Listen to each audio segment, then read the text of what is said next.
We did it. Hello, beautiful people. Good morning and welcome to another episode of our D&D one-on-one shots, our Saturday morning cartoons, if you will. Our dungeon fun runs. Dungeon fun runs.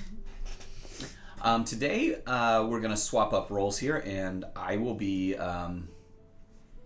DMing Diana through a fairy tale of not my own creation, but my own adaptation. Before we get started, thank you all for coming this morning. We do have a thing tomorrow, our final episode of the Aarakocra campaign that we've been working on.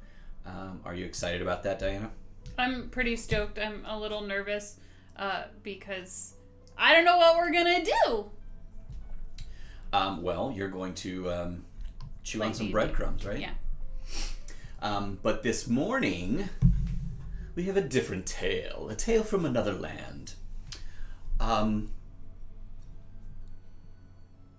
Morning. That's where most good stories start, right? With a good sunrise, maybe a... But not on your farm. For your mother has had to sell everything that she owns, to put a meager amount of bread and protein on the table for you to eat. In fact, 2 weeks ago was the last time the rooster crowed, if you understand my drift there. You haven't had a bite to eat in 2 full days. 2 full days. So you wake up this morning to hunger pangs in your belly, and you go into your hovel. You all kind of sleep in the same room. It's you and your mom. And your mom looks at you and says, "What's your cow's name?" Out of character. What is your cow's name on this farm? Pipsy. Pipsy. Your mom looks at you. She's sitting forlorn at the table, drinking a cup of hot water, for you cannot afford tea or coffee. And she says, "Mingini, I'm sorry, but I can't hide this anymore. We're poor." Yeah, Mom, I picked up on that. I thought I hid it so well. Well, it's time that we have to part with Pipsy. She's been a great cow, but she's no longer producing milk, and we have to figure out a way to put food on the table, and I can't bring myself to send her the way of the rooster. So I need you to take her to town and sell her, get a good price, and just know that if we are to get through the next couple months, this all depends on you getting a great price on this cow. So I have to sell my pet? Mom, I've had Pipsy since I was like little. I know, dear, but wouldn't you rather eat and not eat Pipsy? I mean, if you were a better farmer, we probably wouldn't be in this position. I am just not a thought. farmer. I was never trained in farming. Then why do we have a farm? Your father left it to us.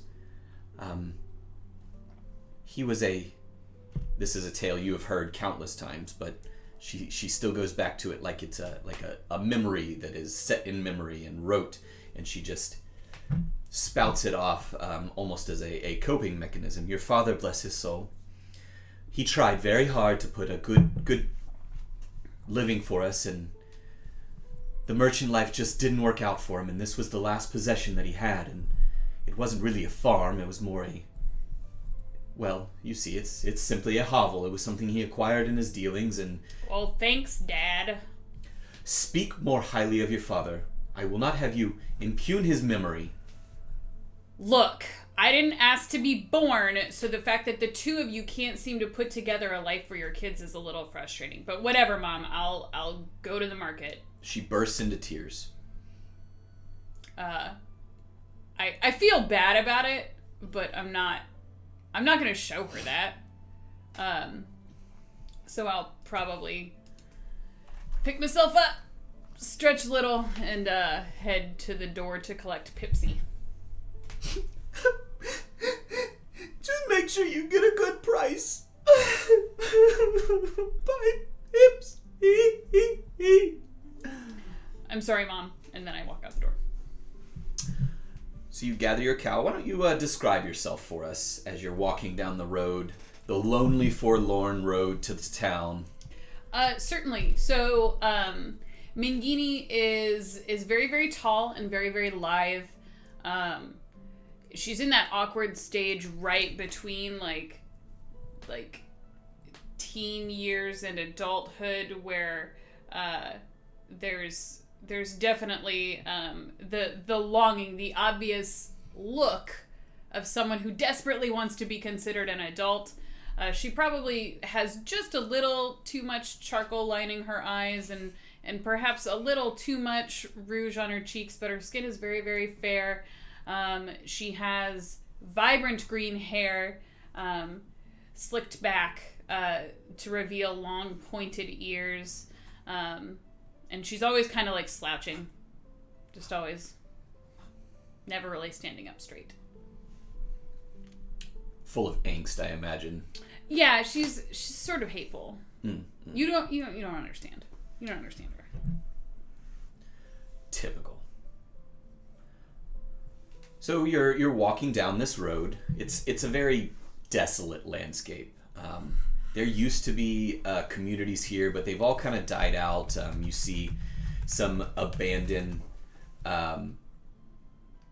buildings here and there. It's a landscape that you've grown up with, and you might have remembered some people as your childhood from these various farms and shacks, and all of them have been overgrown, and the area is really not doing so well. Now you're far enough outside of town that you don't know exactly what's going on, but you hear rumors every once in a while when you do go into town. Previously, it's been a couple years since you really had the money to go into the market or anything to sell or things of that nature. But you used to hear tales of a despot in the area. He was. The rumors range, and you don't believe all of them. They claim that he's a giant, and he bites men in half with one chomp of his massive tombstone-sized teeth. Yikes. Destroying livestock and demanding tax and collecting all manner of glitter and goods, and you don't know how much of this is true. It all seems very exaggerated to you. It's probably just poor farmers finding an excuse for their wretched lifestyle. But you do know that the town is suffering. You know that it used to be a prosperous area, at least from tales, but in your how old are you? I look to be about 17. So in your long 17 years of life from this vast place of experience, you have never known it to be a prosperous town. It's always kind of been run down. People are fearful. They don't really speak to each other, things of that nature. So you're walking down this desolate road, and you come to a crossroads. And you know which way to go. This is your childhood. You've been down this path many, many times. But sitting at the crossroad is a staple or a feature that you haven't seen before. This is new. There's an old appearing man. He's got a hood pulled over his head, and he's crouched over, and he's got a donkey there with him, and it looks like it's got some goods on it, and he's just sitting there minding his own business, but he definitely looks as if he's waiting for something. There's no way to get past the crossroads without coming within a few feet of him. As we're walking up, I'll kind of turn to the cow and say, Pipsy, this is kind of unusual. This beggar guy, I guess, he doesn't look like he's from town. Hey, so, excuse me, sir. What are you doing out here? I'm waiting. For what? Why, for you, Mangini. How do you know my name? Oh, I've always known your name. Don't come any closer. I have pepper spray. You have peppers? No, how do you know who I am? Well, your name is foretold in certain circles, Mangini, and I'm here to offer you a chance, a way of life change, if you will, if only you should accept it. What? Foretold? I mean, I kind of figured I was bound for greater things than this. Certainly, my dear, you always were. You knew it. You're different from these people. You didn't belong among the commoners. Look at your ears. I mean, you're not wrong. So, but yeah, you're, pretty old. What could you possibly have for me? Well, I offer you a trade. And he's going to take his hands and roll them back and forth in sort of a flashy manner, and then he's going to extend one old gnarled hand straight out to you, and in it are 5 beans.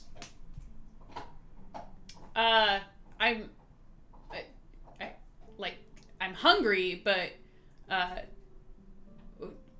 what am I 5 beans. What do you want? No, my dear. They're not for eating. These are 5 magic beans. Insight. I want to know if I believe him. Yeah. Give me an insight check. This will not go well. 16. He believes these are magic beans. He believes they are a very, very precious possession. Okay. You may not know what you feel like he has an end goal, maybe, like he's playing a game here, but as far as the magic beans are concerned, they are, for everything you can tell, exactly what he says they are. So magic beans, I mean, what are they supposed to do? You said that these beans are gonna show me my destiny. Yes. I don't want to be a farmer. I'm not gonna be a farmer. No. These are but a means to an end, my dear, a means to an end. You plant them in the soil, and trust me, they will change your very life. Oh, why can't grown-ups just tell people things in a straight tongue? What do they do? You will have to find that out for yourself, but I will trade you these magic beans for your cow. Pipsy? Yes. Pipsy the cow, yes, I will trade her for the magic beans. My mom would be so mad at me. She's all we have left, and I don't know if I could do that.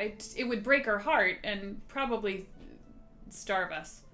Oh, no, my dear. These are magic. You're forgetting the key word here. Magic beans. But you can't tell me what they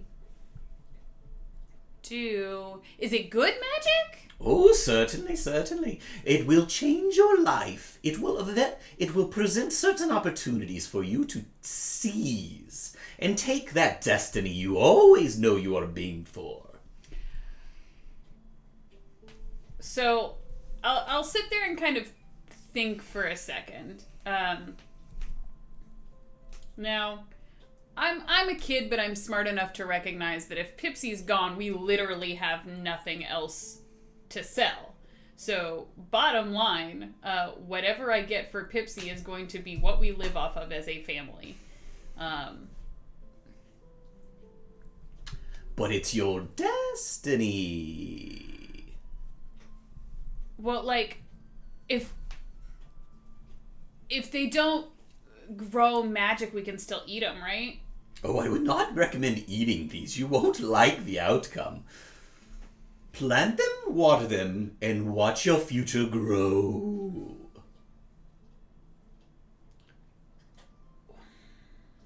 How do I know you're telling the truth? Listen. You shall go and you shall plant these beans, and within 1 week's time, if you are not satisfied with the result, come back to this crossroad and I will give you Pipsy as well as my donkey, with all the goods laden upon it. And you look at the donkey and it very much looks like a farm in a bag. You know, you've got some seeds on either side, you've got the basic farm implements, things that you could put on the back of a donkey, not a plow or anything like that, but it would at least get you going. It would get you through the season. Yeah, that sounds super fair. What's your name? My name is... Sorry, I could have made something up on the spot, but I have an idea that I want to... Professor Copperfield. And these are not just any beans, they are legumes. Oh, so you're Professor Copperfield, and these are your magic legumes. Okay. That is correct, my dear. Yeah, you know what? If all we have to do is survive a week, and if the beans don't show me my destiny, or whatever, like you say, we get all of that? This is true. But if not, I keep your cow, and you are satisfied, and I have Pipsy to keep me company. She's great company. I'll give you that. Okay, weird old man. Yeah, you got a deal. You got a deal. I'll kind of shamefully glance sideways at Pipsy and then back at the old man and extend my hand. All right, the cow and your firstborn for 5 legumes. My firstborn. What? Did you just say something about a... never mind, just give me the beans. Oh, certainly. And he drops the beans in your hand, shakes your hand, and takes the rope of Pipsy from you. I'll sort of take the beans in my hand and inspect them. Is there anything... Do they just look like beans? They are small, little kidney-shaped beans. They are green. And when you hold them in the light just right, they have a flash that runs across them, like they have a hidden depth almost, a chatoyancy, if you will. Ooh, okay. So I'll kind of staring at them, turn around and start to head home, and maybe 20 paces in, I'll kind of glance back over my shoulder. There's one nothing, last glance at Pipsy. Nothing at the crossroads.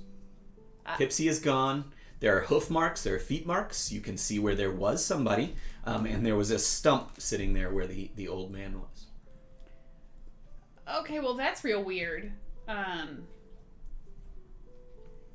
it! I should have.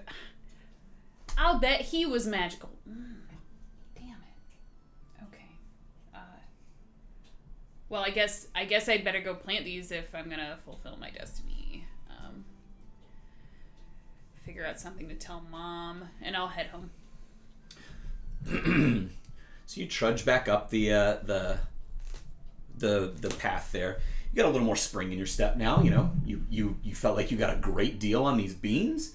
Now Pipsy is gone, and you don't actually have anything to eat. But the beans are gonna make me a hero. Exactly. It's yes, fine. You're gonna fulfill your destiny. Yeah. So you head back. Your mom hears you coming up the path, and she's scratching in the dirt underneath the windowsill, looking for something.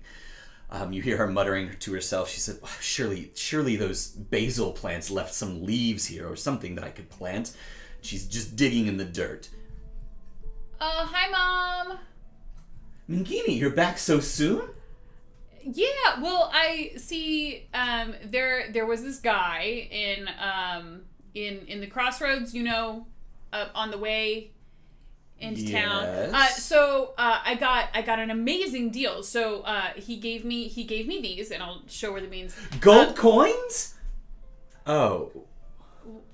No, this is better, Mom. This is so much better. These are magic beans.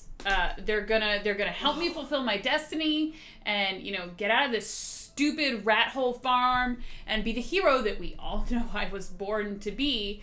And then I'll be able to take care of you. And the best part is, he said if they don't work, I can just go back next week, and he'll give us a whole cart full of supplies so that we don't starve. All we have to do is survive a week, Mom. It's fine. I fixed everything. Mangini, you foolish child. Don't call me a child. You know how much I hate that. And she's going to slap your hand that's holding the beans and send the beans flying. That's not even enough to make a stew. Do you know what happens when you boil 5 beans in water? You have slightly bean-flavored water. Mom, you don't know anything. You're not supposed to eat magic beans. Magic? Magic? Child, have you ever seen magic before? Oh. There is no magic in this land. Have I ever seen magic before? No. No, you have not. You've heard tales of magic. You feel like... Do an insight check on your mom, actually. 6. Yep, you've never seen any magic. You've never heard of any magic. She is bawling at this point. Mom, don't... We are starving. No, it's gonna Have be you fine. watched anyone starve to death before, Mangini? Why don't you trust me? You're a child. I'm Pipsy not a child. was everything we had. Whose fault was that? Do not bring your father up again today. I'm not blaming him. I'm blaming you. At this, she's going to erupt in full-blown ugly crying, and she's going to run into the hovel. That is a single room hovel. There's no, and she's gonna slam the door. And when she slams the door, a bit of the thatch that's still on the roof just kind of slumps off and falls, and now there's a hole in the roof because it was poorly patched in the first place. And you are left staring at the door of your hovel. Your beans have been scattered across the dirt yard. I would like to search for them. Okay. Give me an investigation check to find your legumes. To find my oh, shit.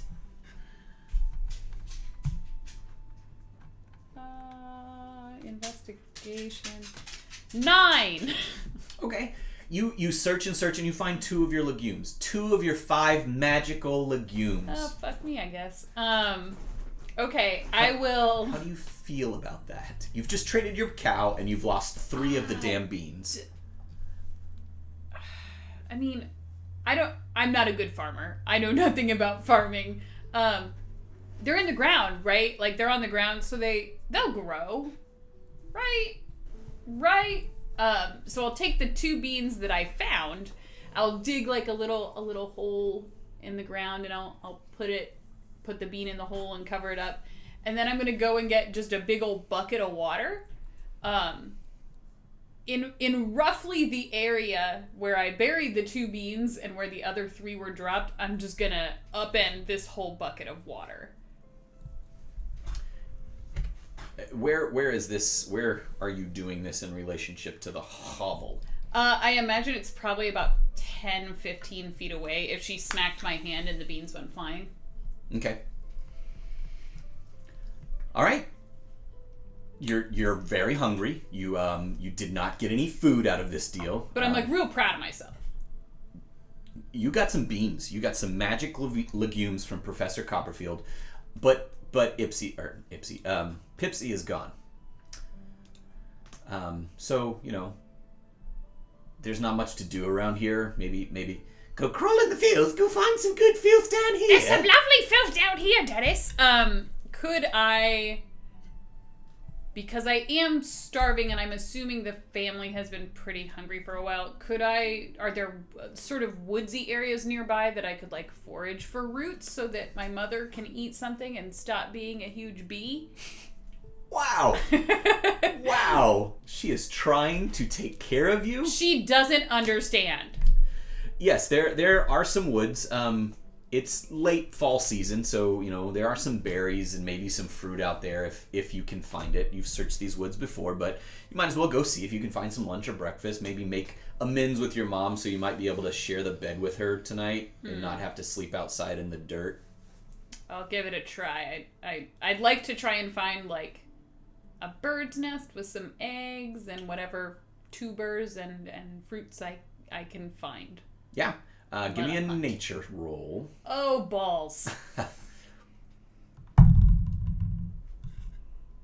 18. Okay, and add a survival check. Not as good. 8. Okay, so an 18 on your nature means that you find food. Yay! The 8 on your survival means it's not great food. I can deal with that. So you go scrounging around. You find some late in the season, so you find some moldy apples that have fallen off of the tree, and they kind of got pushed up under the tree, so they didn't get caught by birds or insects, and they were covered with some leaves. So I'll bet those smell great. Yeah, they're like on the verge of going. They're pretty gross looking, but it's food. You also find some tubers. And a mushroom. Nothing great, but if you kind of work the tubers into a paste, you might be able to make some like weird apple and tuber pancakes. Do I have the ability to make like a little fire in the woods? My end goal is to cook this and then ultimately bring it home and surprise my mother. Yeah. Give me a... Let's see here. Let's do another nature check. Okay.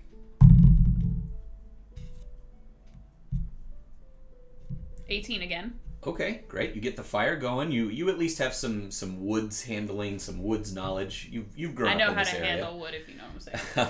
And give me a medicine check. Oh, fudge. I'm rolling really well. You said medicine? 17. 17. Okay. You know what? You took this garbage and made something pretty dang good out of it. You're pretty proud of yourself. Is it like a stew or is it like a latke? Like a mushroom latke? It's like a mushroom and tuber and apple cake that you kind of smashed all together, and you wrapped it around a stick, and you kind of cooked it into this blob, like a little bowl, kind of. Yeah. Okay, I will take that home and sort of gently rap on the door to see if my mom will answer. Go away!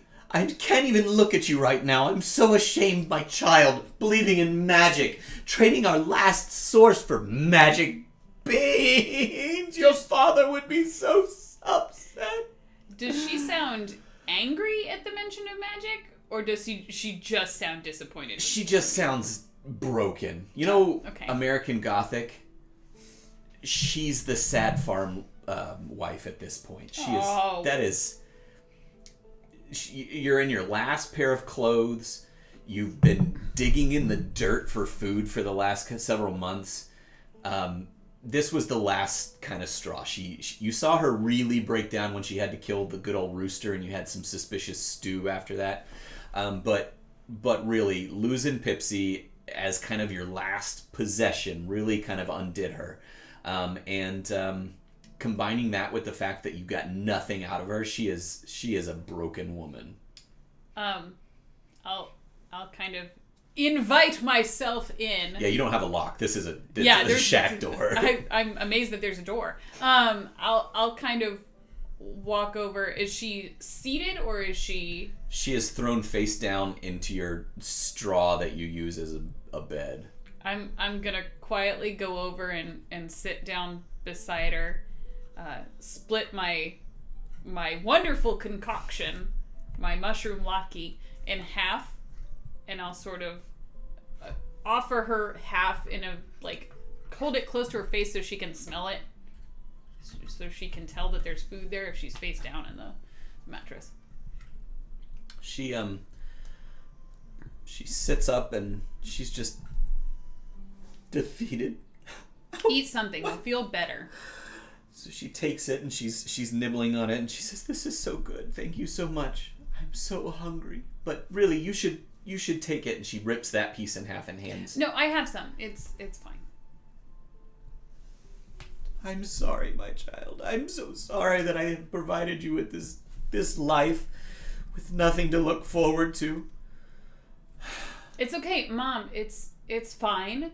Like I told you before, the guy said the beans are going to help me fulfill my destiny. All right, I trust Professor Copperfield. At the mention of the beans, because she had kind of let it go. She was enjoying this. We won't let that happen. At the beans. Oh boy, give me a persuasion roll to kind of console her, but she rolled a natural 1 on her. What I was gonna see if she could be consoled. So 18. You cannot. She is. You mentioned the magic beans again, and her face just hard. Mom, it's gonna be fine. Once I'm a hero, we'll never have to eat this again. I know it's kind of yucky, but I hate mushrooms. She ate a quarter of it, but she just looks at it and puts it back in your hand, and she says, "Here, eat it. It might help fuel you to be a hero." And she turns her back on you and just rolls over into the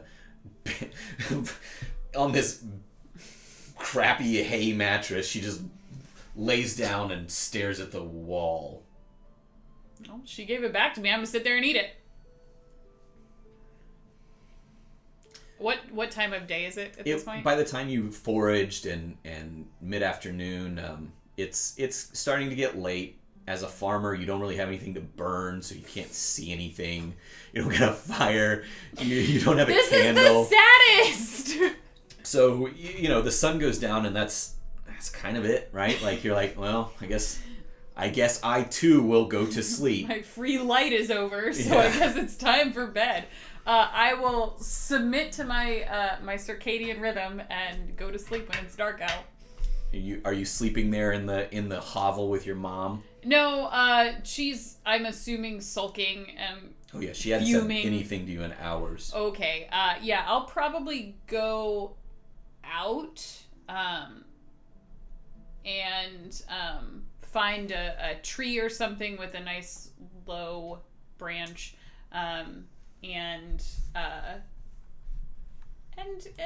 relax in a tree rather than actually like going to sleep. And because I'm elven, I don't really need to sleep. I just sort of chill in the branch, staring up at the sky for a few hours and relax.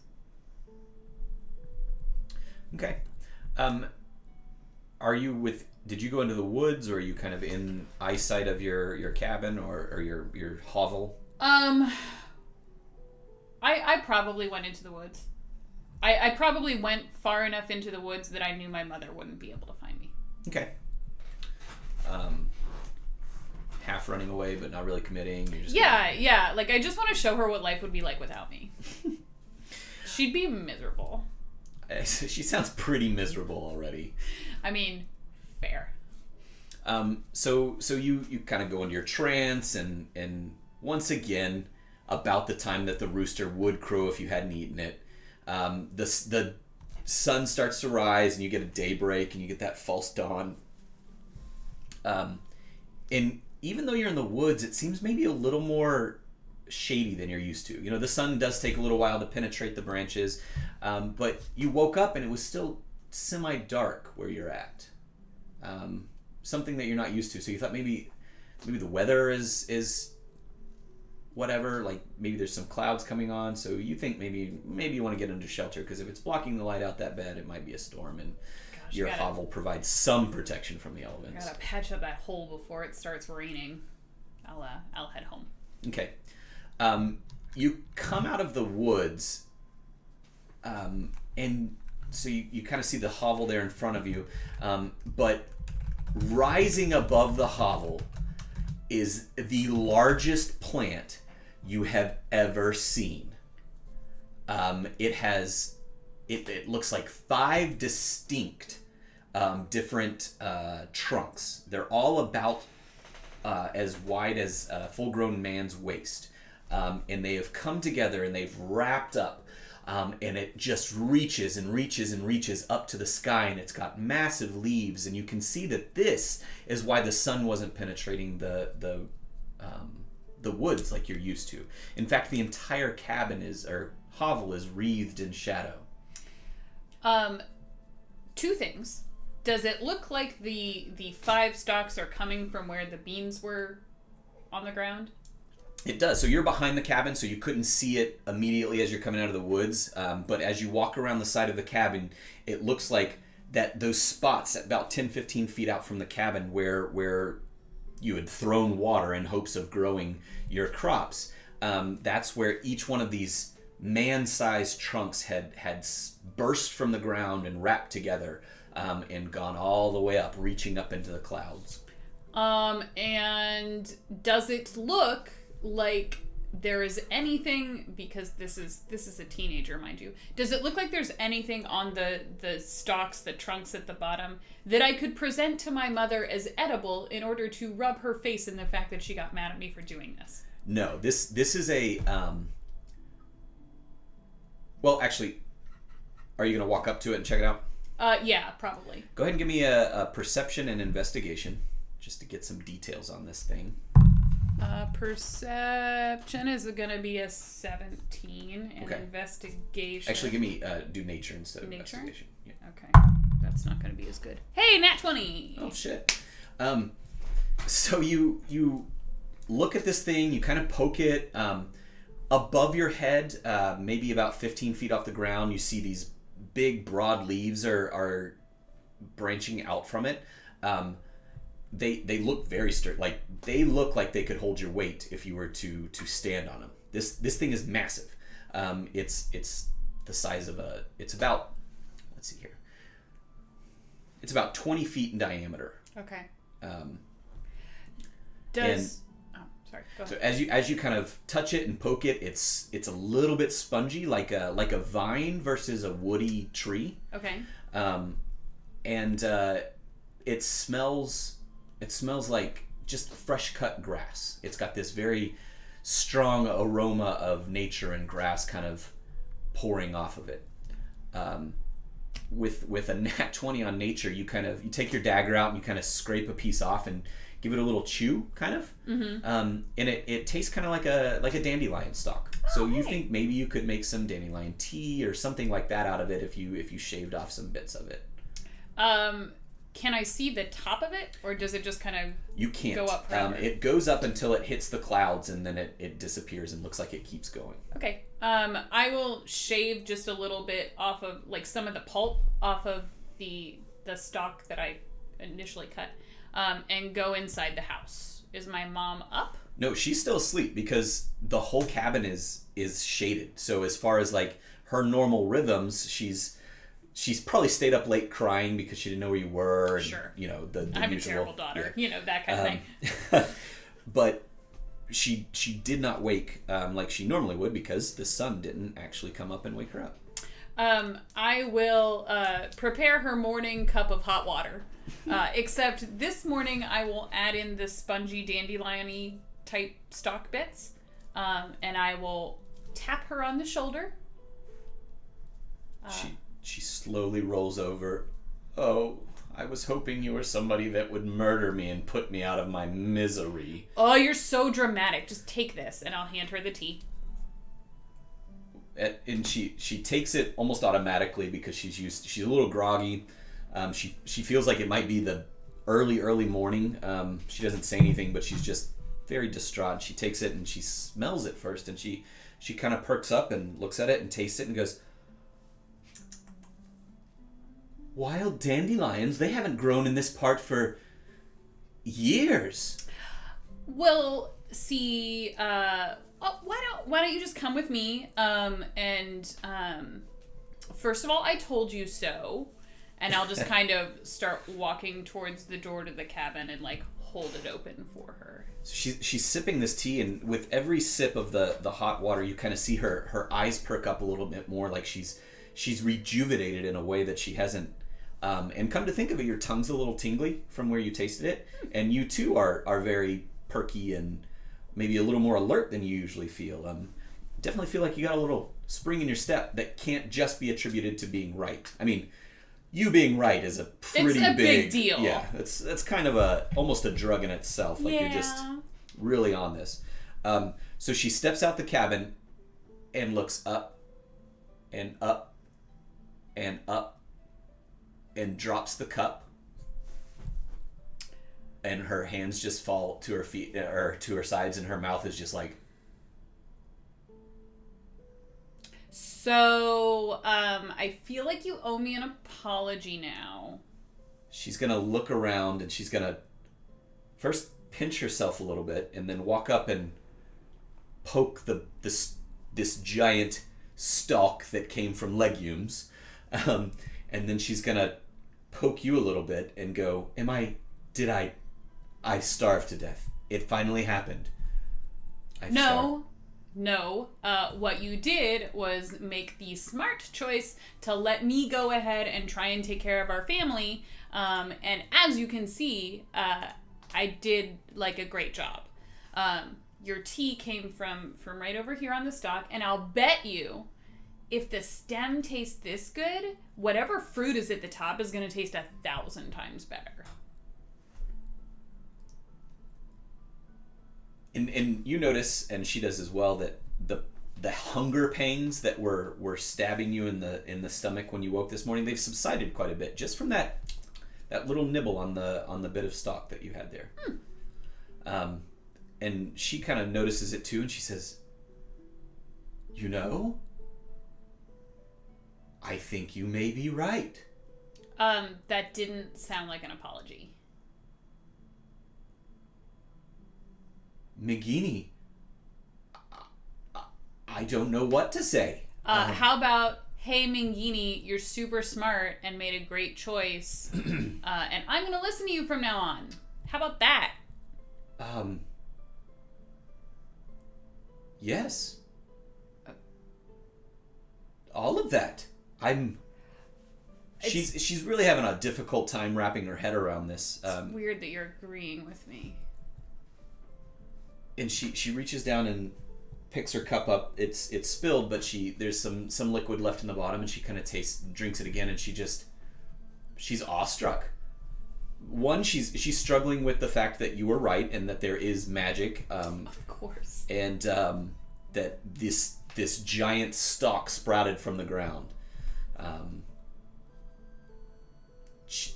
Yes. And she's gonna kind of the place where you cut into it. She's gonna grab a piece and rip it off of it and try to chew it a little bit. And she said, "This will feed us and our children and our children's children." Well, there's this whole thing. I kind of promised my firstborn to Professor Copperfield, but I'm gonna go ahead and see. Don't worry about it. It's fine. I kind of like if the bottom tastes this good, I really want to see what's at the top.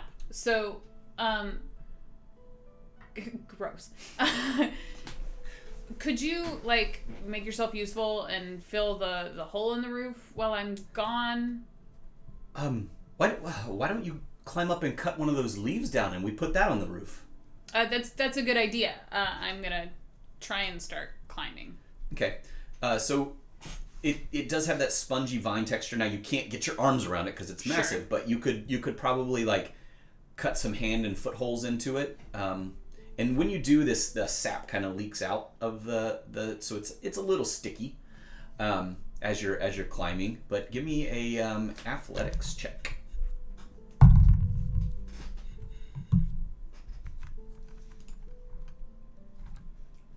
Oh no, 7. Yes. So you start to climb up there, and the first couple cuts that you make, you kind of just make shallow little slices with your dagger, and you stick your fingers in, and you immediately start to slip out. You get about 3 or 4 feet off the ground, and then you just kind of slip and fall off of it. So having problems with it, but wanting to be super show-offy in front of my mom, I'm gonna try and do it with just a little more flourish, maybe do a flip up and try and get a good handhold, and really just show how much younger and more capable I am than my guardian. Certainly.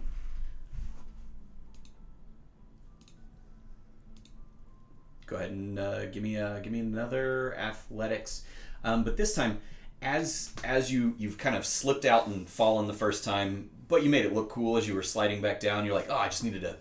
You notice that the sap has kind of started to harden on your fingers and on your feet, and as you kind of put your hands together, they kind of stick just a little bit.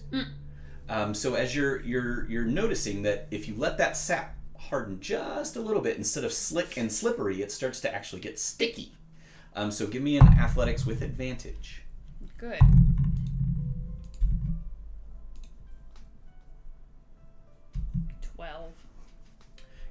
You don't look as cool as you thought you did in your head.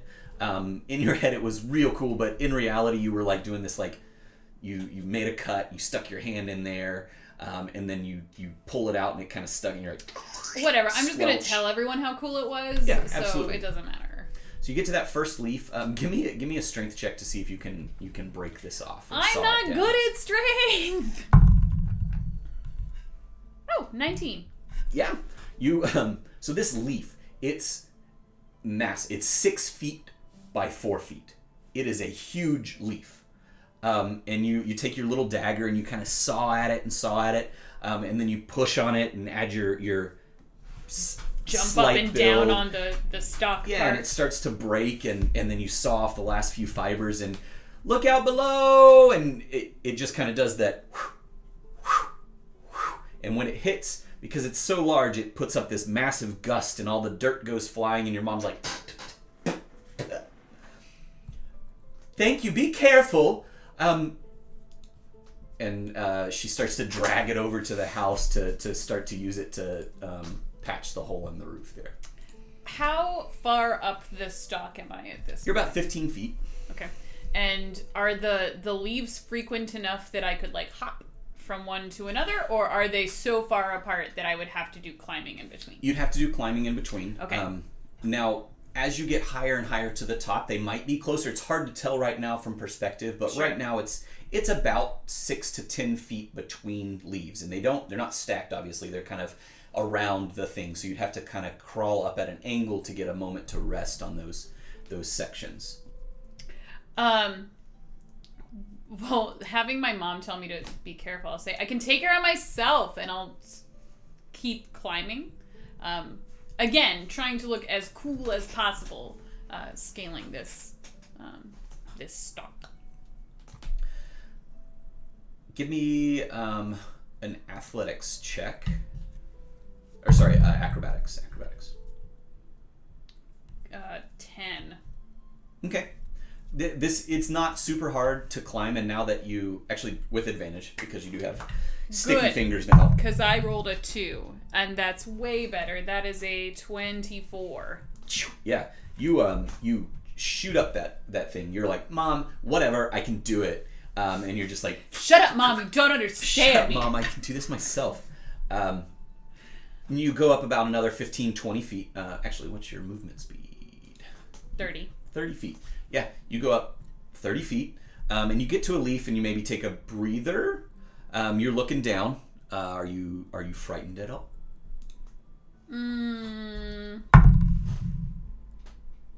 A little. You're 45 feet off the ground now.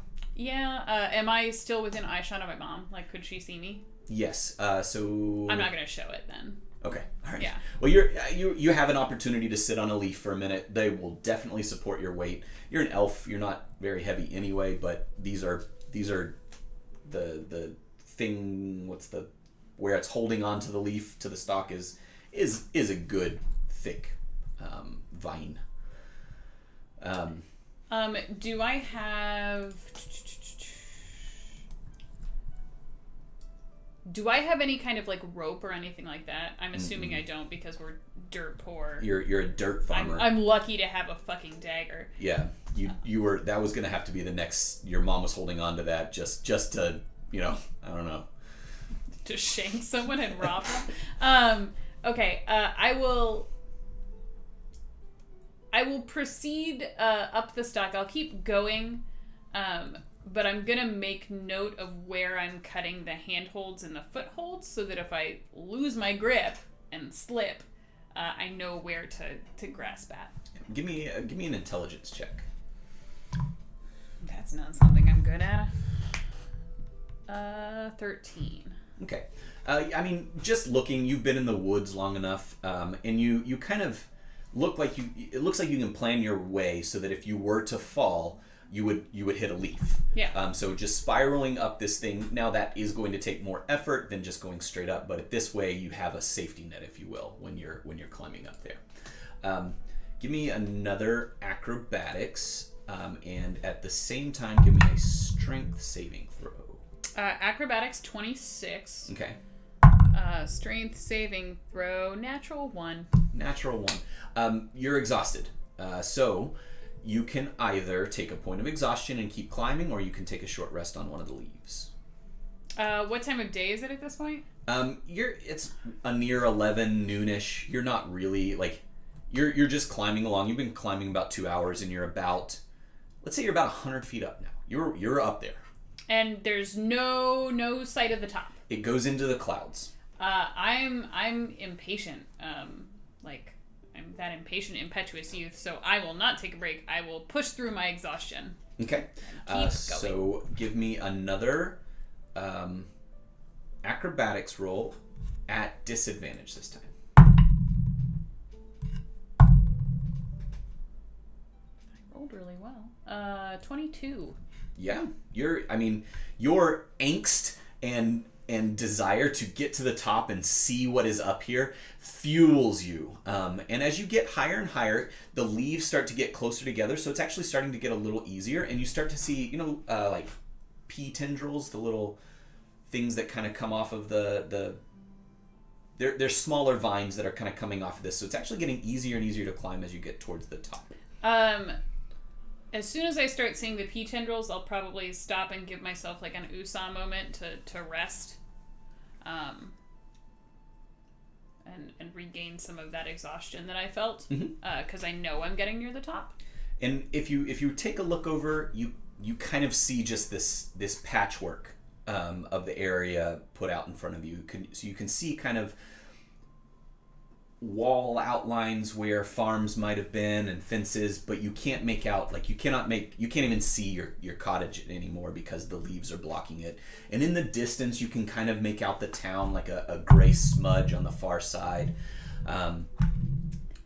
It's a long way to the ground. So having like turned around and sort of taken a moment to look down, now as I climb, I'd like to try and like wrap an arm in a pea tendril as I go.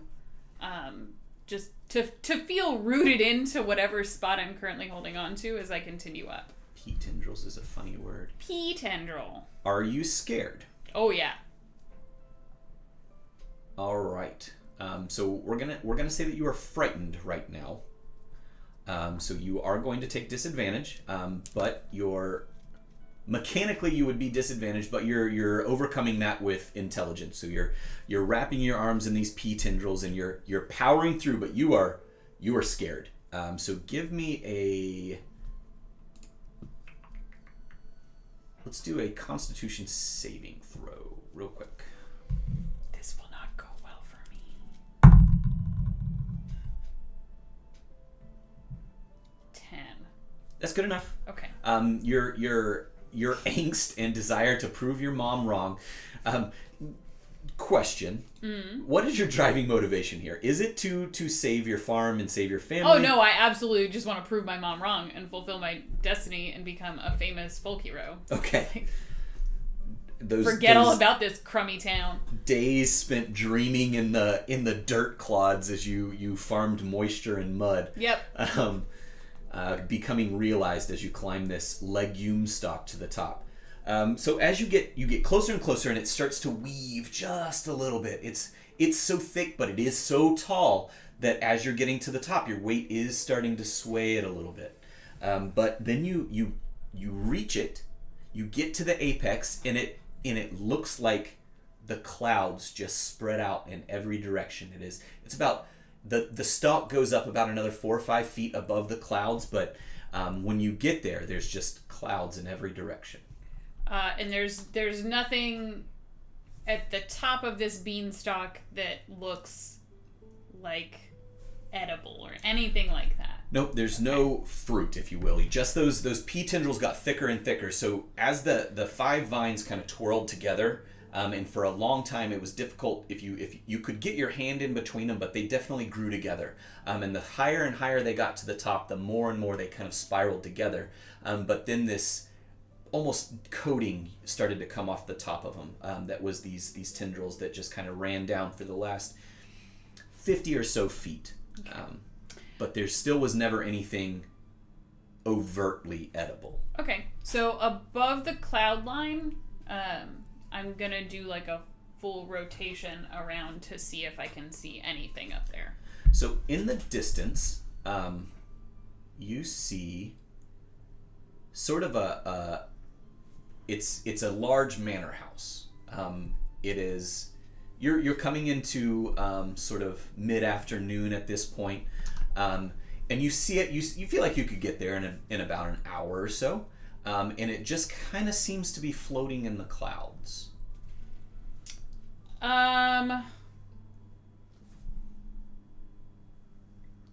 Being above the cloud line and seeing that there's something that looks like it's resting on it, I'm gonna take a foot. I'm not gonna step off the beanstalk, but I'm gonna kind of like kick into the air to see how thick the cloud cover is.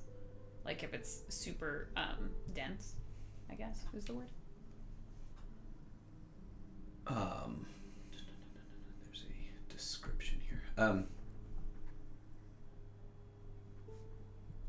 So you as you kick, the clouds kind of float away from it, from where you kicked. You created this little wind dervish that pushed the clouds away, and underneath it you actually see that there is stone.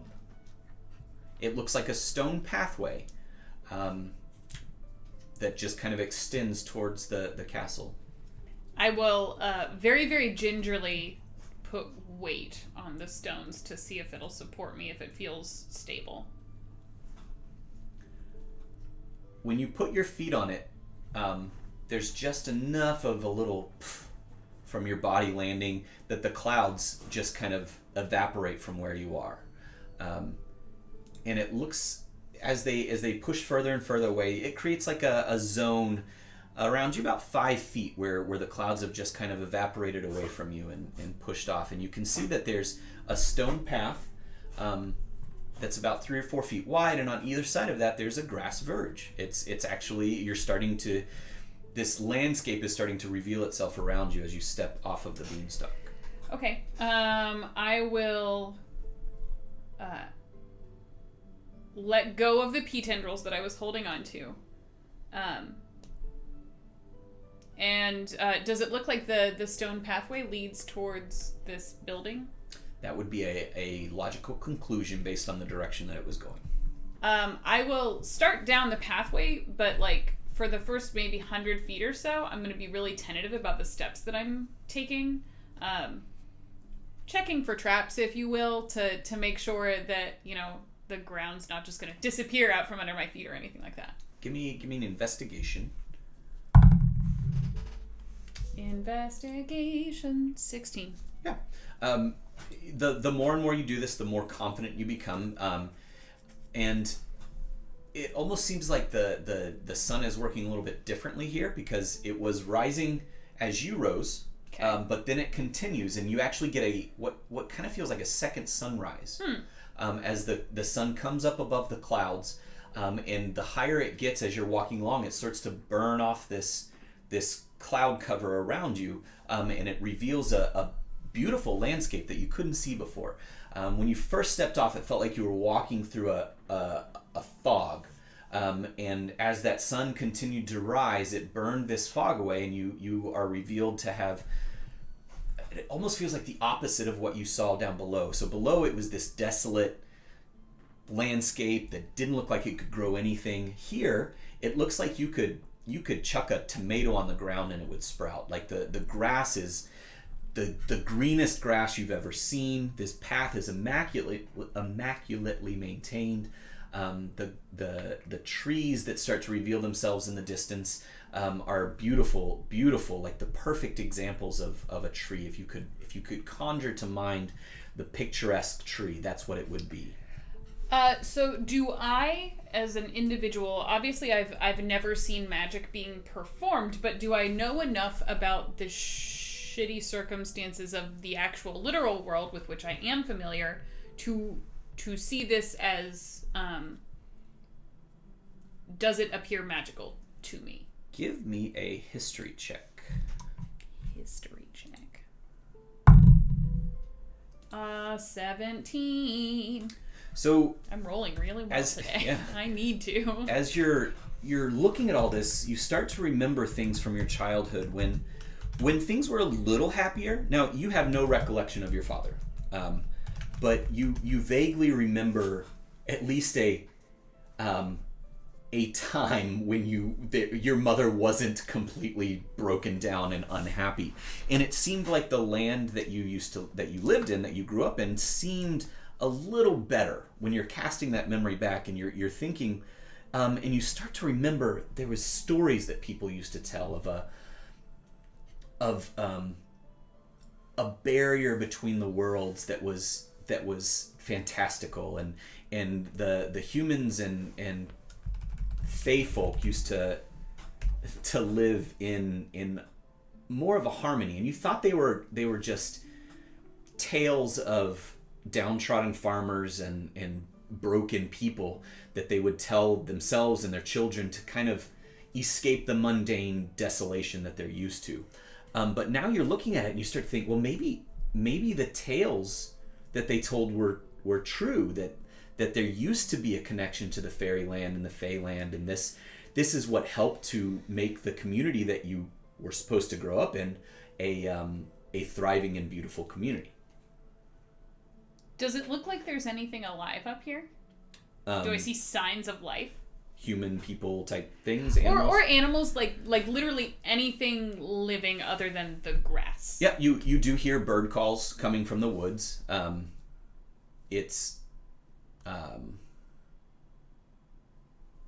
my internet just went down over here.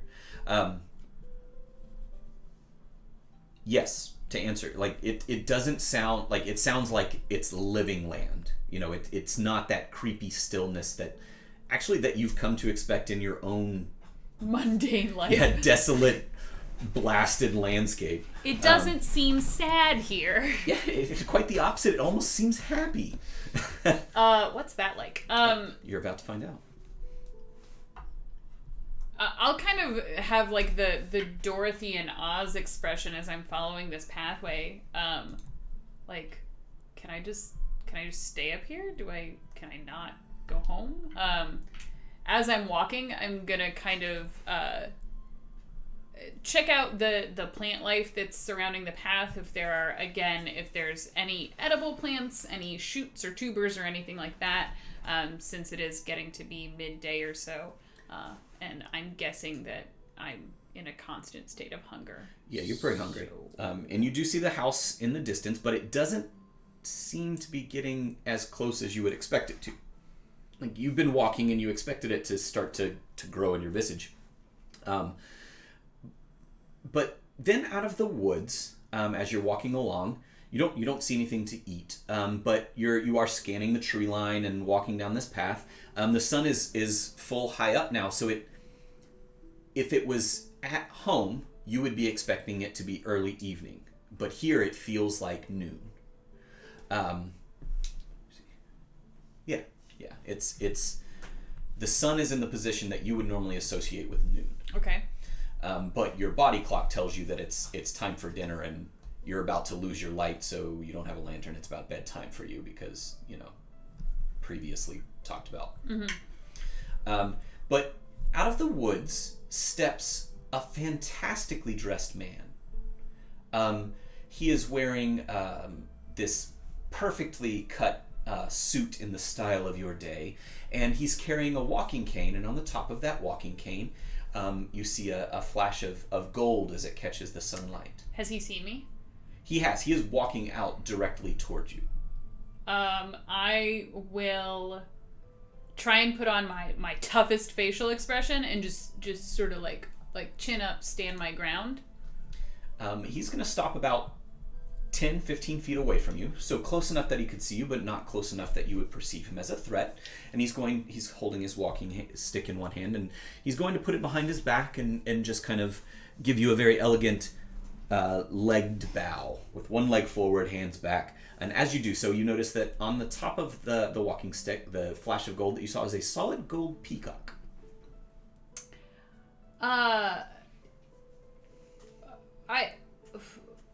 Who are you? Hello, my name is not important, but what I have to tell you is... Where am I? You are in the land of your birth, my child. No, that's not right. I climbed... Listen, Mangini, I am here to reveal to you a story. How do you know my name? I know many things. And I'm going to reveal this story that your mother refuses to, that she dare not. But before I begin, I require a solemn promise from you. A promise to do on your part, do what I command within your ability. I'm a fairy, and unless you perform exactly what I direct you to do, you will deprive me of the power that I have to assist you. And there is little doubt, but you will die in the attempt. Well, I don't really like being told what to do, but like if you need my help, I suppose I could probably like help you out. Oh, my child, it is not my help that you need. It is your help that... Wait. It is not me that needs your help. It is you that needs my help. Well, that's kind of presumptuous. Help with what? Reclaiming your birthright, child. You know in your heart that you are destined for great things. I mean, yeah. You were not made to be a dirt farmer. And he's going to kind of rub his nails on his shirt. Okay, so, like, I don't trust you or anything, but, like, how do you know who I am? And you said this is the land of my birth. And what birthright? What are you talking about? You sound like a crazy person. No, my child, I am simply informed. Your father was a very wealthy man. No, that's not right. The things that your mother have told you of your father are false. Now, she did this to protect you, child. Your father was greatly beloved. He was benevolent, and in his practice, he never refused relief to the deserving folks of the towns and people below the clouds. I think you have me confused with someone else. Like, Oh, no, my child. I know these things, for I presided over your birth, and I blessed you at your crib. Well, where have you been for the past 17 years? Because it's kind of been a bit of a shit show. Well, do you think Professor Copperfield just magically appeared? Well, he magically disappeared. Certainly. So... Wait. Yes, of course. Yes, magically appeared. Okay, alright. So, let me get this straight. My dad was wealthy? Yes, my child. And beloved. Why wouldn't my mom tell me that? She refuses to talk about him. Yes, my child, for your mother is a broken woman and she lives in fear. So let me tell you a tale, and he's going to kind of take his peacock walking stick and swirl it around, and two chairs appear out of nowhere, a table in the middle, and on the table is an elaborately set tea. So it's got a tiered plate there with some cakes and pastries, and then there's two beautiful tea sets there. And he gestures very elaborately towards the table. Please sit and let me tell you the tale. Does the fairy seem pretty earnest in what he's saying? Yes. So give me an insight check.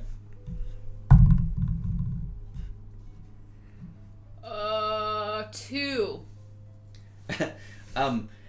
You know, he does this gesture and the food just appears, and that's it. You can't think of anything else. Your mouth starts salivating. Yeah, I was gonna say. I will hurry over to the seat and just start shoving food in my face. Now, child. Please take your time. You don't need to scarf it down. I will ignore that comment. So he's gonna sit there and cross his legs and take his walking stick and put it in his arms and just kind of wait and allow you to scarf the food. It is good. It's good. But it seems like it satisfies the food in your mouth, but you don't cease to get hungry.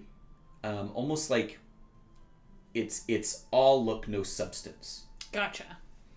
The tea is fantastic. Yeah, it's now it's satisfying a certain appetite within you, but it's not actually satisfying your hunger. It's got like my emotional hunger staved, but not my actual physical hunger. Exactly. Okay, yeah. Gotcha. And so you stuff pastries in your mouth for a few minutes until you start to notice that it really isn't helping. And does it seem like an illusion? It's real. Like you can feel it, like you can tangible. touch it. Okay. But it's. Give me an intelligence check. 15. once again, you start to recall those stories of your youth and the fairies, and how things from the fairy world don't necessarily work with beings of the other world. Okay. Now, the fairy's telling you that you were born in this land, but it sort of feels like this could satisfy you, but it just doesn't quite do the trick. You're such a powerful fairy. Why does your food not work? Oh, my child, I do apologize. I thought maybe it would satisfy it, but you've been gone from these lands for too long. Maybe with time, you can regain that. But for now, it will simply taste delightful and satisfy tantalizingly on the tongue. That sucks. Anyway, what do you know about my dad? Your father lived and ruled these lands, but, and he casts a hand towards the woods, and it looks like he's gesturing a very far way away. There are mountains, and in those mountains resided a giant who grew jealous. He grew jealous of your father and his bountiful wealth and his compassion, and he took it upon himself to end the rule of your father. Oh, like in a murdery way?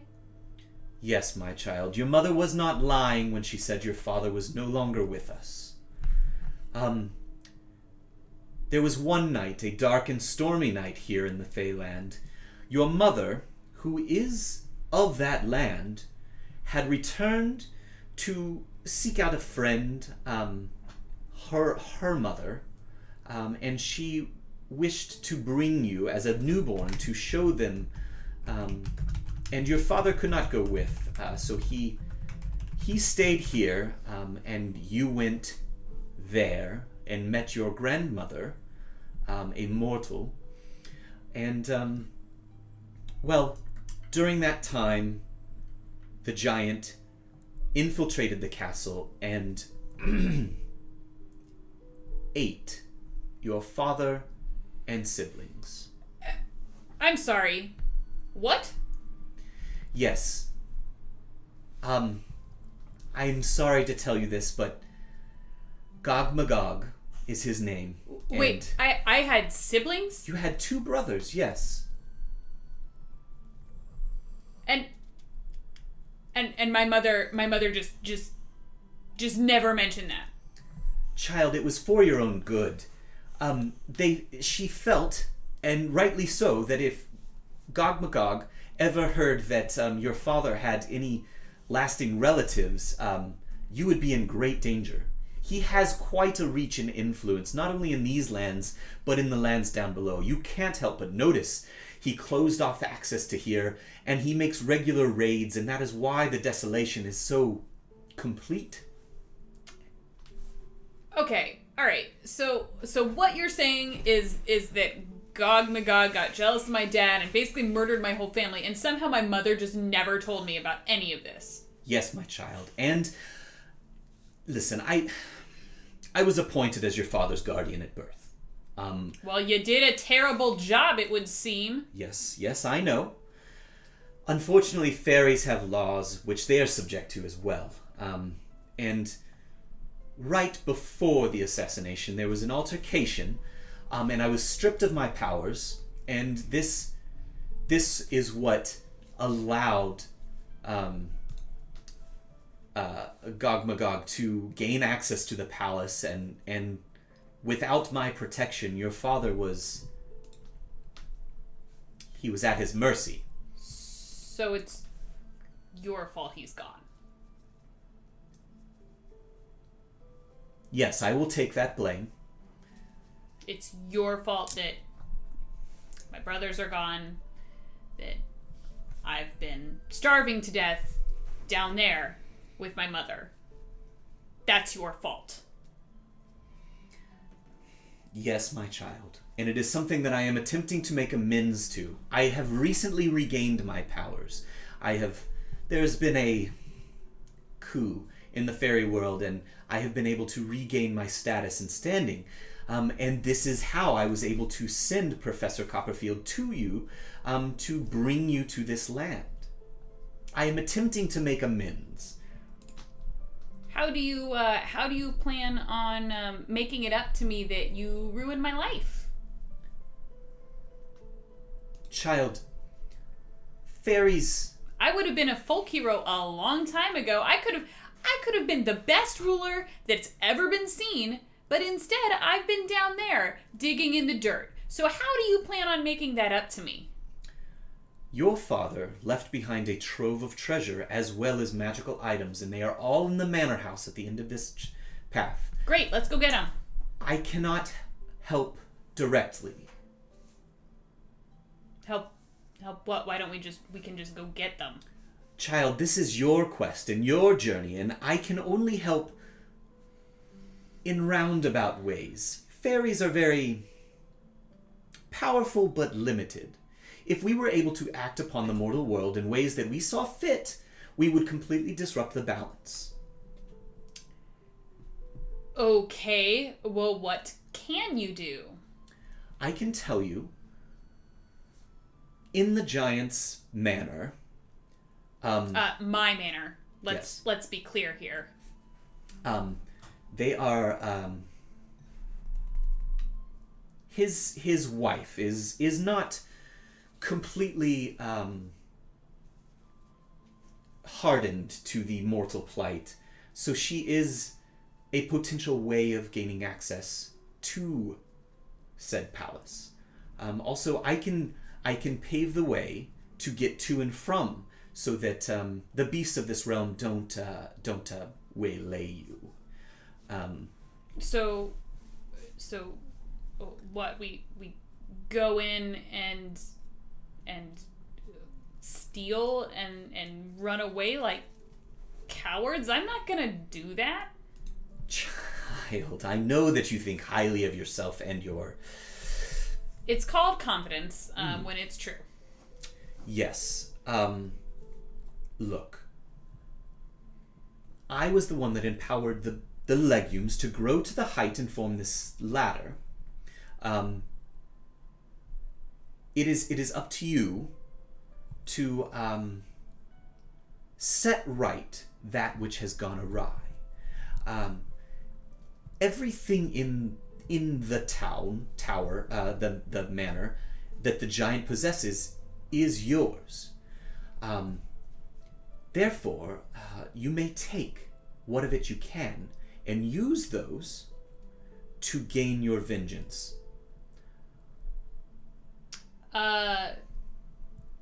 Well, I don't know what we're waiting for then. It seems to me that this was 17 years coming, so why don't we just go? Now, my child, I cannot accompany you. I will monitor from afar, but what I do desire is that you do not let your mother know you are acquainted with your father's history until I present myself to you again. This is very important, for she will attempt to stop you. If she knows where the riches come from, she will not allow you to go back up that beanstalk. She's not the boss of me. Your mother has hidden powers that she has not yet used. I find that really hard to believe. Please, child, trust me. I have just met you, and you apparently are responsible for all the crappy things in my life. So, yeah, you can go ahead and make up for it now, but I'll just keep my trust to myself, if you don't mind. While I am wounded deeply, I do understand your plight, my child. I will attempt to regain my favor with your household, but it must begin with you regaining your household. Please follow the path. Knock upon the door. I know that the giant is out right now. Gain access and do with that access what you will.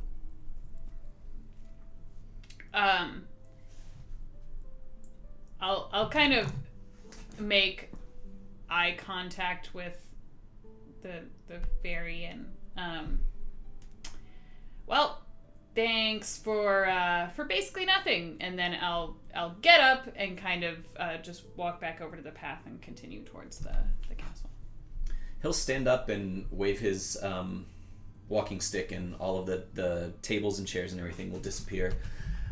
And he'll just hold his stick in two hands and stare forlornly after you as you walk towards the castle, the manor.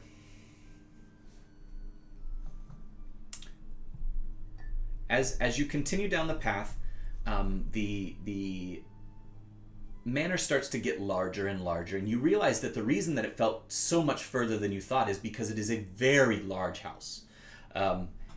You just didn't have a concept for building that size with this distance. It is human proportions. Okay. There is a large gate into the manor, though, like a big double door that they would throw, that it would accommodate a beast of larger size, but there is a smaller door for humans. Okay.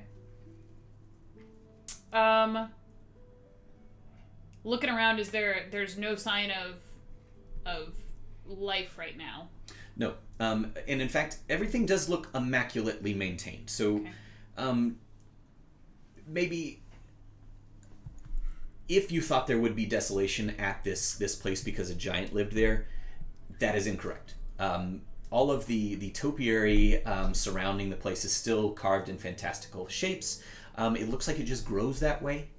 The flowers are all at the height of bloom. Now the sun is starting to come down. Now for your body clock, this is night. This is 9, 10, 11 o'clock at night. But it is dusk here. It is later evening. So the human-sized door, the fairy told me to knock on it, right? Mm-hmm. Before I knock, I'm just gonna put my ear to the door and see if I can hear anything on the other side. You don't hear anything. I'll give it a good. You knock on it and you hear an echo going out into the manor beyond, like there's a large open space on the other side, but nothing immediately happens. Is the door open? Nope, it's locked.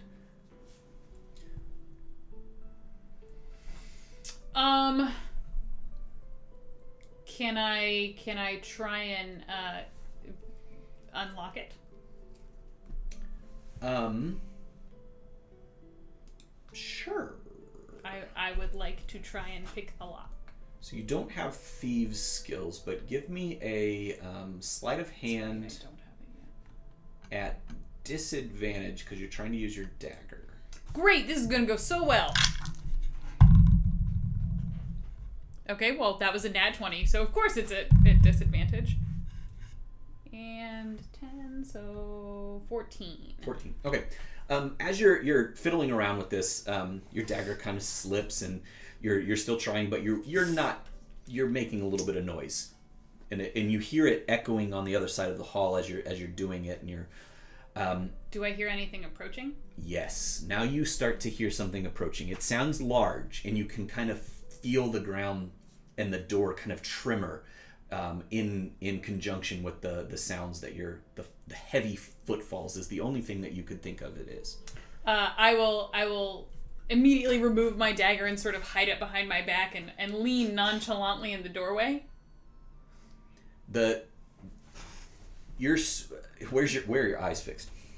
Like at my eye level on the human-sized door. So as you're staring at this small human-sized door, the big door's open. And standing there in front of you is a giantess. She's 15 feet tall. You would call her hideous, if you were using elven beauty to describe. Gray skin, big bulbous nose. Her hair is ratty and long, and she has hair not only on her head but on her arms and on her legs, and she's wearing sort of an apron and a crude smock over top of it. Who's here? And she's looking around at her level. Hi. Hello? Oh, goodness, it's a human child. Yeah, I lost, my dog. And I saw him running in this direction. Oh, there's no dogs around here. They don't last long. But I saw him. He crawled under your gate. I think he might be inside somewhere. Just he'll come to me if I call him. But would you mind if not at all. Goodness, child, come in. I haven't had a guest in so long. Not a living one, anyway. Hi, I'm Mingini. Hello, Mingini. I am the giantess Bugmug. Bug. Mug. Bugmug? Bugmug. That's beautiful. Why, thank you. It was my mother's name and her mother, so I'm actually Bugmug the lesser. But you can call me Bugmug. You know, I wouldn't call you lesser. That's definitely not an adjective I would use. Thank you for allowing me into your lovely home. Yes, please come in. Let me cook you something. I haven't had a guest in so long. Come on. Now, when she's speaking, it is a little higher pitched, but you feel it when she's talking at you. She's very excited, but it is a little much. I will follow Bogmog the lesser, wherever she is leading me. So she escorts you in, and her hand is just huge. It's about half the size of you, and she's ushering you in, and she closes the door behind you. And when you enter, you see a great hall. You see the remains of some tapestries. Now, it is clean in here. There's not a speck of dust anywhere. Bogmog keeps a very tidy house. I can see that. But you notice off to the side, on either side, there's human-sized doors. And inside there, you can just peep as you see. Actually, give me a perception check. Oh, that's not gonna go well. 5. They're very dim in there. There's no lights. But yeah, and that's kind of all you see as you pass. But the sweeping kind of stops at the doors.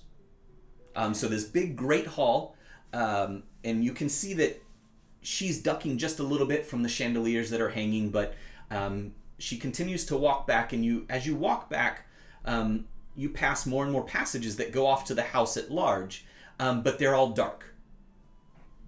So it looks like the human-sized passageways are not being utilized. Correct. It doesn't look like the denizens of this manor are utilizing the entire manor. So this big open entryway is empty mostly, and as you continue on through, you start to see it looks clean, well kept, but there's no trappings or anything like that. Anything that would have been like that is long gone. And as you go down the hallway, what might have been kind of a grand ballroom is what you come across as you walk in. And you can see big windows on either side, but this whole area has been converted into a kitchen that sort of matches the size of its current residence. Okay. You can see a hole has been knocked in the roof, and a chimney has gone out. It's a little crude, but there's a very well-stocked pantry up on either wall, and this is a very large room by human standards, but it looks like a comfortable-sized kitchen for the giantess there. Oh, come in, And she picks you up and sets you on the table, and starts cooking you a meal. Oh dear, tell me all about where you've come from. It's been such a long time since I've had somebody to talk to that wasn't growling and grumbling and farting and burping. I love what you've done with the place. Oh yes. Can I get you something to eat? She's not really listening to what you say, so you can say whatever you want. But she's going on about. She pulls this gigantic frying pan off of the wall and takes a whole cow out of the it's a big cow. She pulls it out of the like a little ice box thing that she has there, and starts prepping this gigantic cow. Oh, let me just fix you up a little something to eat here. Yeah, thank you. Do you live here alone? Oh, no, I would never live here. I would never choose to live here alone. I had a very nice place up in the mountains, but my husband came down here and he said... What? When she starts talking, I'm gonna look for an opportunity to sort of sneak off on my own. Yes. You take a look around. Give me another perception check. Perception 17. Okay. You see where there's a staircase that is one step for her, but it's a full-on staircase that might have led to a dais at one point, and that's where she kind of has her stove set up. Okay. And off to the right side of her stove, you see a little doorway, or a human-sized doorway. Now you're standing on this table now, so it's a pretty big jump to get back down there. And you see that a hole has been knocked in the wall. I mean, it's not... You could have rolled a 2 and seen this. There's a hole that's been knocked in one side, and it looks like that whole wing of the manor has just been kind of crunched. You couldn't see it from the way in because it was on the backside, but it has been remodeled to fit the giant proportions. So they kept up this facade of the front and this beautiful entryway, and then the throne room is now their kitchen, and they have a house that they kind of slapped on the backside of this human-size house on the backside there. So you can see that their quarters kind of run off here, and the front half is still the human side. And with what'd you roll? 15? 17. 17. With that, you can see that the doorway off to the left of where you came in does lead down a hallway that looks unswept and unkempt. Basically, they couldn't get in there to clean it, right? Yeah. I will try and do like a sort of a stealthy jump to a tuck roll, and bolt for that hallway while she's talking. Now, before you do that, she starts cooking up this cow, and your mouth starts watering. It's been a long time since you had meat. Good meat. Maybe you want to stick around just to taste the food. I don't know. Go ahead and give me a Constitution saving throw. Natural 20. You know what? It's your choice. You can bolt, or you can stick around and eat a little something. I will.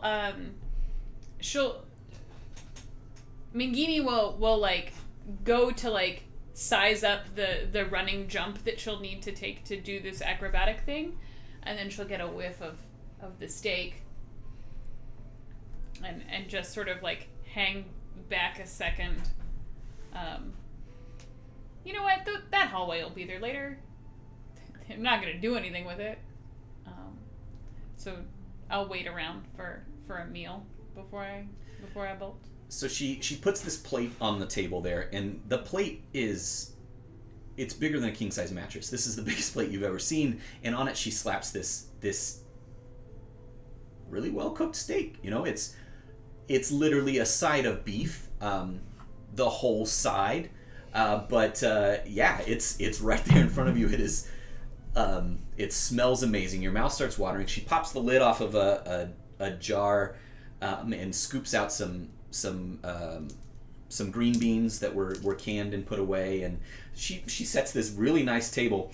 Oh my goodness, it's been so long that I could host a guest. Please eat. Tell me all about yourself. But as soon as she says tell you all about yourself, she starts telling you all about herself. It's been so long since I've had a guest. I've lived in this castle with nobody but my husband for so long. I miss the woods and the caves and the rocks and animals there, but guess what? He brings home these big beefs and pigs, and I get to make such beautiful dishes. Unfortunately, no one appreciates it. Please taste. Tell me what you think. I will probably have been shoving meat in my mouth while she was talking about that, and with a mouthful I'll go, "What's your husband like?" Oh, he's a misunderstood creature, my Gog Magog. He doesn't get liked very much by the humans cause, the whole eating thing. Don't worry, I won't let him eat you. You seem like a very sweet girl. But I do, on occasion, he has whole humans that he brings up here and I cook them up for him. They're very difficult to cook. They got tiny little bones. Did you just say he eats humans? Well, yes, anything that is smaller than us is food. So, should I go? Oh, no, my child. You'll hear him coming. He's not very quiet. Okay, so, this is great. This is super delicious. You said you and your husband have lived here for how long? Oh, about 15, 20 years, somewhere in there. Right.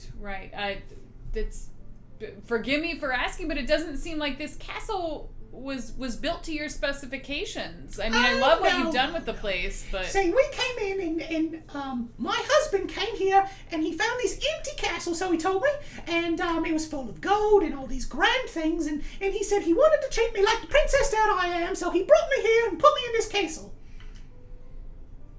And does he treat you like a princess?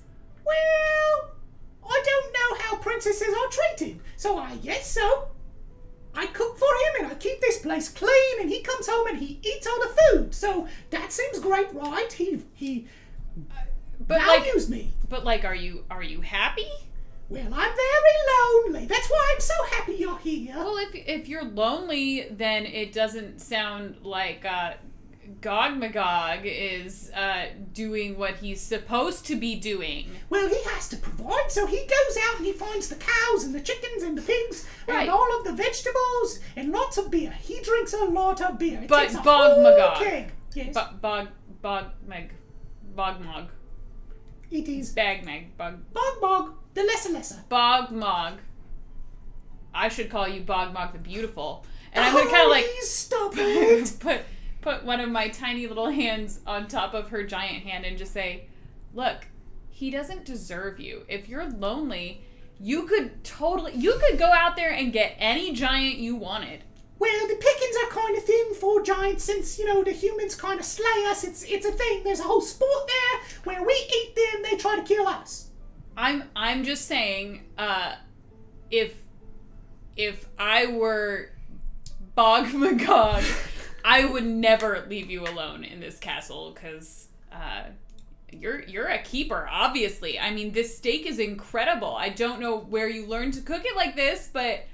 Oh, it's just natural talent I have. I like to smell the food, I taste the food, and I make it taste good. I enjoy it. You do. You do indeed. I'm just saying, you should consider keeping your options open. You're young and beautiful, and you don't need to coop yourself up in a place like this.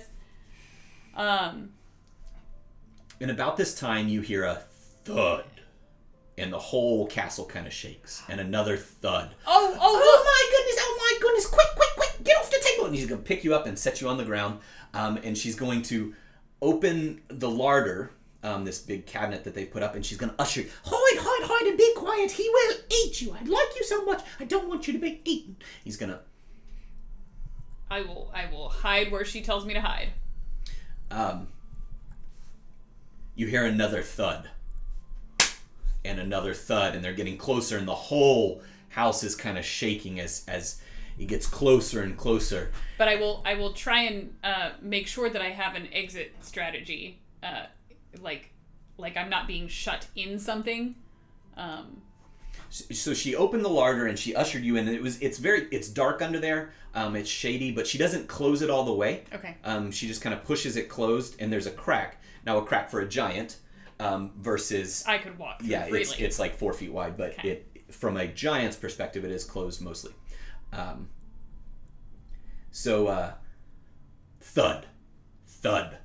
Thud.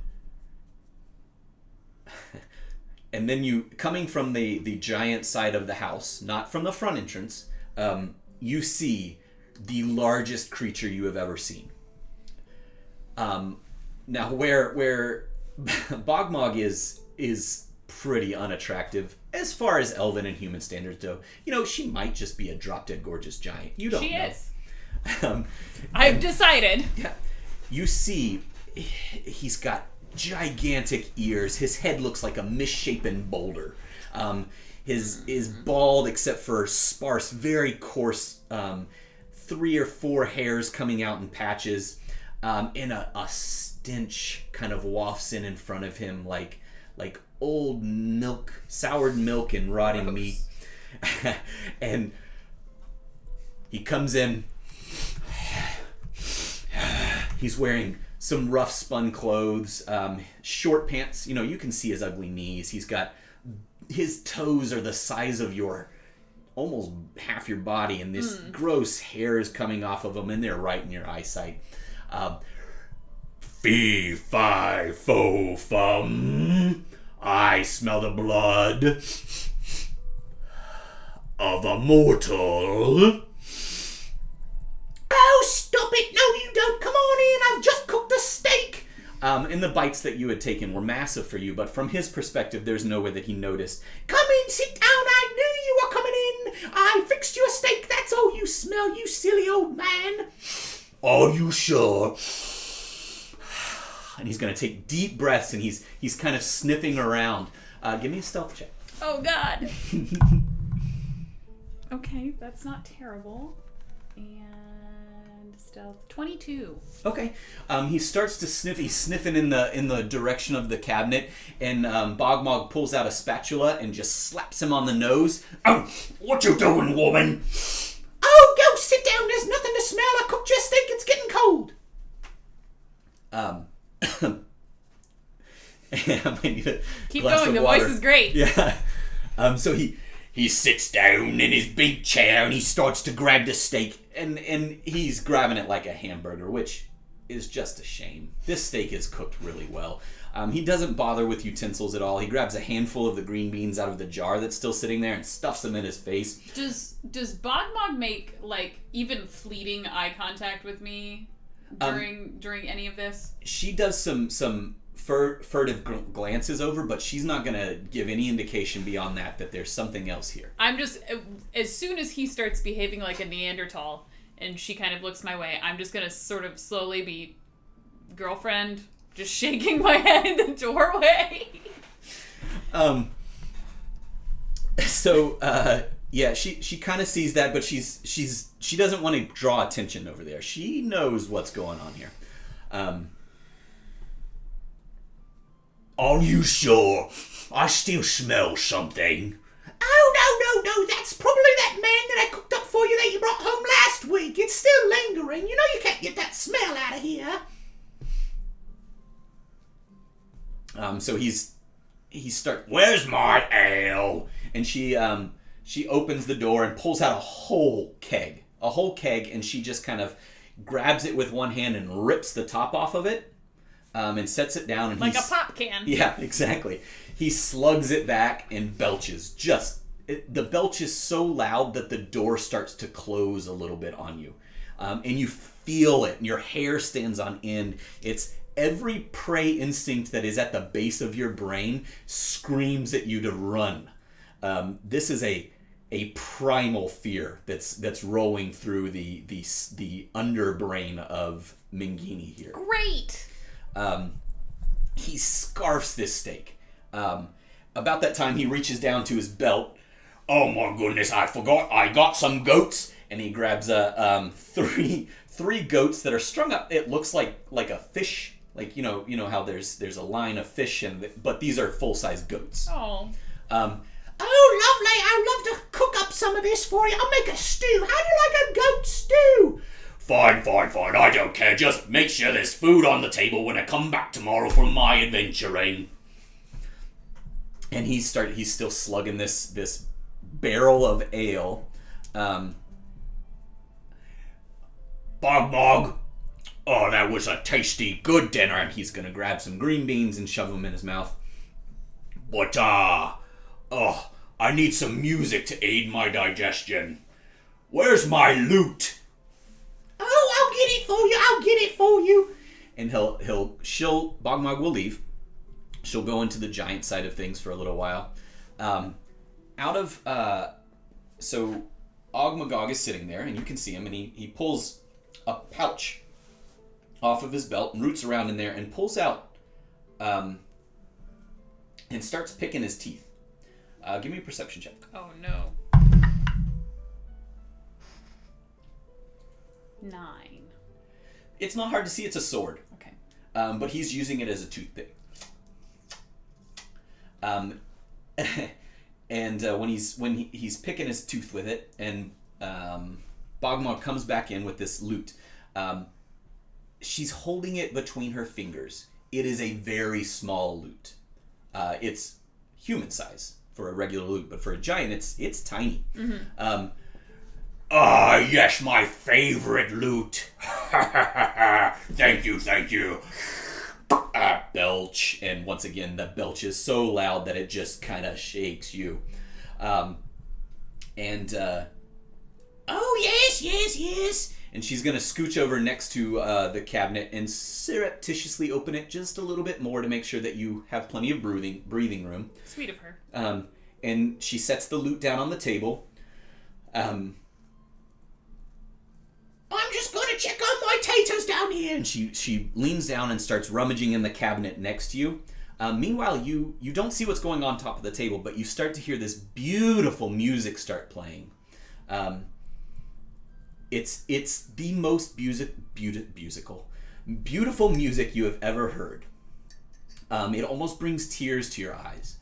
And Bogmog is gonna whisper very quietly. But it's very loud for you, but you don't think anybody could hear it above the music.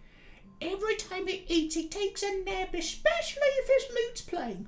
As soon as he falls asleep, you need to vamoose out of here. I'm sorry, my dear, but you need to get gone before he finds you and eats you. And she's Bogmog, gonna... what are you doing with this loser? Oh, shh. He'll eat you. She's gonna grab a rabbit. You could eat a rabbit. She pulls a rabbit out of it's been preserved, and it's kind of a dried rabbit, and she pulls it out and sets it down next to you. Take this and go, your skin and bones, dearie. And then she's gonna stand back up, and this lute has been playing this whole time, and you can see the giant's head where he's sitting, kind of this perspective, and you can see his gross, ugly feet, and that odor is just ever present. Foot cheese. Yeah.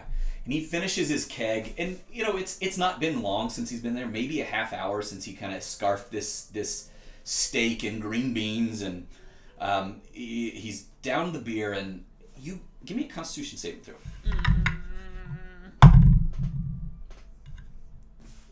18. Okay. I'm rolling really well. You start to get a little drowsy with this music and the steak, but you shake it off, but you notice that maybe there's a little subtle magic being weaved into this song here.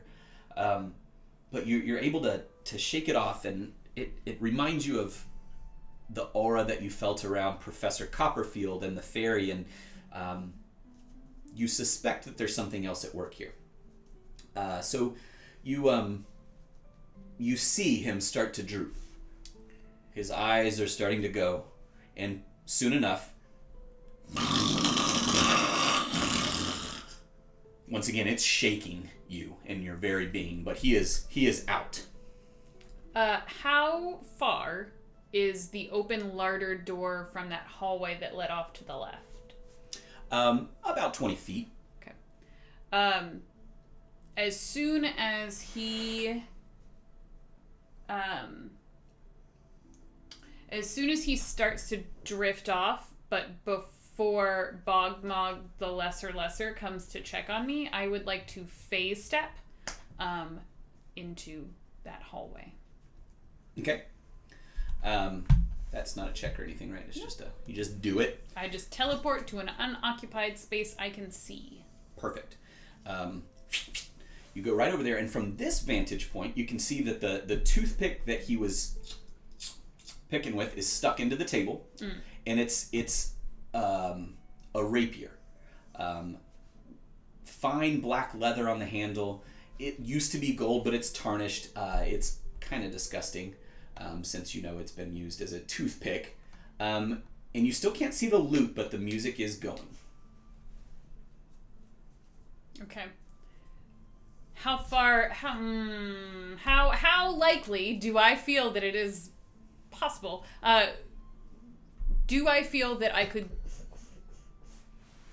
get up to the table, or at least get to a point where I can see the loot without him waking up? Oh, he's out. Okay. Give me an Arcana check. It's probably not great. 10.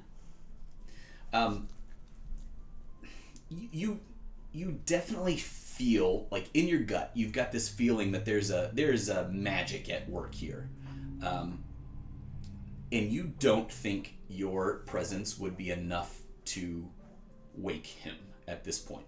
No matter what you did, short of stabbing him with something, you don't believe that you would be able to wake him up. What is Bogmog doing right now? Bogmog is quietly washing up the dishes, and she keeps looking over at him and then looking down towards your hiding place, and she's kind of tidying things up, but at the same time she's kind of judging where he's at and where you're at. She did not see you face step away. Sure. I would like to attempt to sneak my way from the hallway sort of over to the table. Okay. If there is a reasonable place for me to scale up to the surface of the table. So the table legs and the chairs and everything at this scale are pretty rough to you. So finding footholds and handholds wouldn't be a very difficult task. Okay. Give me an acrobatics check with a stealth roll as well. Okay. Acrobatics is a 19. Stealth is 15. Yep. Bogmog does... Let's see if Bogmog does not notice you climbing this the table leg. Okay. And you do it pretty... You get to the top and you're like, see, Mom, I told you. I'm great at this. You're feeling pretty good about yourself. I mean, duh. You see this rapier stuck into the table, and you see a lute. You know what a lute is. You've seen them before. Yeah. But this one is very different. Where the tuning keys usually are is a face. It is it's human-esque face with a nose and a big mustache. And it's just, it doesn't have any, wait, would it be creepier if it had arms? Yes. Yeah, it doesn't have any arms, but it's sitting there and it's singing along, and its mouth is actually singing this beautiful song. Meanwhile, the strings are moving as if they're being strummed and plucked. Does it acknowledge that I'm there? Not yet. Okay. I would like to first try and get the rapier. Give me a strength check. Okay. That's 5. You give it a tug and it does not move out of that table. Okay. All right. Cool. But when you hold the handle, you start to hear almost like a whispering at the very, very edge of your hearing. You can't quite make out the words, but there's something there that if you could only grab hold of it, and when you release the handle, it is gone again. I'm going to grab the handle again and just leave my hand on it to see if it comes back. So once again, it's like this rush of whispers, and you feel like if only you spend a little time listening and concentrating, you might be able to understand what the whispers were saying to you. Okay. I'm going to glance over my shoulder to see if the mustachioed lute has noticed my existence yet. Give me a stealth check. 13. Okay. He is not. He is really into his song. If he had arms, he would be jamming out, but okay. The strings are just going, and he's lost in this music. It's gorgeous. I'm going to kind of pull out my dagger and sort of wedge it in right where the rapier is stuck in the table, and kind of use that to try and pry away the wood so that it's easier to pull out. Okay, give me another strength check with advantage. That's cocked. 19. Yeah. So you pry it with your dagger and you give it a tug and pry it again and you kind of dig at the table around it and suddenly it comes free. And you kind of lose your balance as you do it and you stumble over closer to the loot and the music shuts off abruptly. Keep playing, keep playing, keep playing! Well, he's very flustered, but he immediately goes back into the song. Bogmog turns around to look. I drop to the table and try and hide. Okay. She does not see you. You got behind the butter dish there, and she does one of these and doesn't say anything. She checks her husband still snoring, and she looks down at the cabinet to see if you're still there, but she doesn't do anything yet. Okay. I'm gonna get up, seeing that she's not paying attention to me, and like hands up, sort of. I've tucked the rapier and the dagger in my belt, and I'm gonna just like hands up, approach the loot, very slowly, like not get super close, but like a couple paces away. It's eyeing you. It's fine. It's fine. It's still singing, but now its song starts to. Hello, what are you doing here? I'm here to reclaim my birthright, and this is crazy. What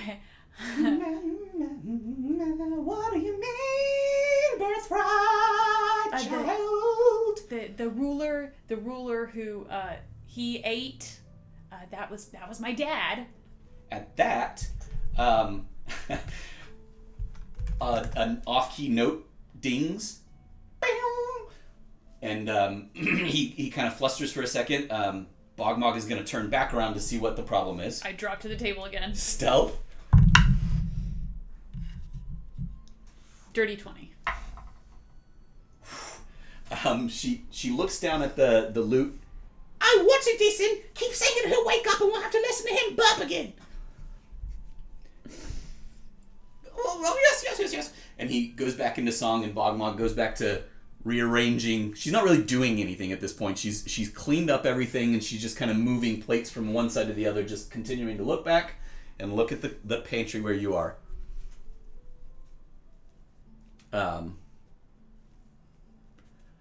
You mean that you are the daughter that has been missing? Yeah, I'm Mingini. Oh, Mingini, child, we've been waiting for you to come back. Please take me out of here. Ow! Yeah. How long can you keep him asleep? He's gonna be asleep for a little while. This is a game we play. Ooh. Like, do I kill him? No, child, you couldn't if you wanted to. You don't know. Oh, yes, I do. Oh, yes, I do. I will. Jesus Christ. I will try and not be weird about it, but I'll like go over and try and pick up loot person. Like, do I have an idea of how this anthropomorphized loot is set up so that I can like appropriately pick him up without disturbing his playing? So you go to pick him up. It's heavier than you expect a loot to be. It weighs about the amount of an infant human child. Fucking weird. And it's not moving like you thought maybe it would be, but the strings are still going. Its voice is yes, that's good. Just go ahead and pick me up. and you notice there's a troubadour strap on it, so you could throw it over your back if you were so inclined. That is what I would like to do. So now you have a singing lute on your back. And he's just jamming out. Yeah, that's the way. Just strap me to your back and let's get out of here. I will attempt to climb back down the table leg kind of stealthily, like I'm just gonna over my shoulder to the lute. Don't stop singing. Oh no, of course not. I've been waiting for this day for 15 years. Beautiful. So, as you're sneaking away, he starts to sing louder and louder, so that it doesn't immediately trigger Bogmog that he's drifting away. Yeah. And you now have a companion with you that I am adding to your Creepy lute familiar. I hope it looks like your face on the top of the lute, like with the mustache. Yep. You have a sidekick that I created. I'll have to find him and add him to your thing. But he essentially is a bard. Okay. And has a list of cantrips that he can fire off at will. Okay. But if you were in initiative order, he would act as a separate character that you can sort of dictate what they can and cannot do. Okay. So, as you're walking away, give me a perception check. Okay. 21. You notice that it looks like the lute is still sitting there. Like you double check and you're like, you're still on my back, but there's Like touching his face. He's like Please don't do that. Watch the mustache. but you see that there's an exact replica of the lute still on the table where you had picked it up from. And as you start to go down the table, you notice that as the light shifts, you can see through it for a second, but then it's right back there where it was. Okay. And he's continuing to sing louder and louder. And actually, at this point, you see Bogmog start to droop. And she sort of slumps down next to the table, and her head lolls to one side, her mouth's open, and a little bit of drool starts to come out. And she's snoring, but it's like a cute giant snort instead of... She's more like... Bogmog's adorable. So they both fall asleep, and you are free to do what you will. Okay, so singing is still happening. Mm-hmm. I will take my new lute friend, and we will slip away down the one passage to off to the left of the kitchen, and I'll kind of tell him over my shoulders, you can stop singing once we're out of the kitchen, but don't scream or anything, okay? Sure, yeah, I understand what's going on here. That is gonna get old. So we'll duck down that hallway. Okay. As you go down this hallway, you see that it's dust. Like there's a layer of dust on the Like stone. 15 years worth of dust? Yeah, give or take. Yeah, It doesn't look like anybody's been down this passage for quite a while. And as you go, you see things have just kind of succumbed to the elements. So it looks like there were portraits hanging on this wall at one point, but they've all kind of gotten moth-eaten and gone into disrepair. But you do see a picture of, it looks like they've half of it has kind of folded away, and if you were to pick it up and lay it back on, you see a man that looks almost familiar to you. And it's the last portrait in a line of portraits. It's the least aged one. I'll sort of walking down this hallway with that one looking familiar to me. I'll sort of pause in front of it. What's your name? I'll say to the loot man. Loot dude. Loot dude. Loot dude.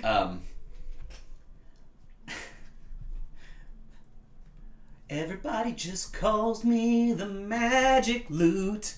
But your father called me Steven. Steven. How do I what is going on here? Shout out to Wizard Rex in chat. I have my Wizard Rex TV shirt on today. Well, my child, your father got eaten 15 years ago. Yeah, I heard about that. So the big guy, the big guy in there. Yes, he is a brute. How long have you been working for him? Ever since he found me. Ha! See, he smashed the living quarters where your parents and you used to live. I'm gonna lose that for a minute because it makes it hard to think and talk at the same time. But everything he says is in sing-song. He can't just talk. It appears. That might be a choice. I don't know. So it turns out, as he's giving you this dialogue, the night that the giant came in and ate your family, he smashed the living quarters, and over the next several years, he kicked them apart and broke them down and built them into his own area. But there were certain parts that he didn't want to destroy yet. He smashed into the treasury room, and so he stole certain things but left other parts intact. More out of laziness than anything else. He had what he needed, so he didn't need to destroy the rest of the place. Yeah. Okay. How? Might I make a suggestion, child? Yeah, because this is like a lot. Yes, I think you probably need to go. Did you keep the rabbit, perchance? Yeah, I've got my rabbit jerky, my freeze-dried rabbit. I can't go. You need to go back home and think about this for a minute. But he's right here. He's asleep, and like this is where I live. So why would I? Your mom needs you now more than ever. She doesn't need me. Oh yes, she does. Are you coming with me? I can't exactly go anywhere else since I'm strapped to your back, you simple child. Wow, simple child. Okay, so yeah, you can come with me, I guess. I don't know what my mom's gonna do. But I guess she's probably hungry, so she could use this. But you're gonna not sing the whole way back, right? It's kind of the only way. And he changes his tune up a little bit, that I can talk to you. Yeah, that's kind of what I mean. But like, question before we leave, you can make people sleep? On occasion, I can add a little to my songs. Can you do anything else? Oh, I'm a lute of many talents. Like what?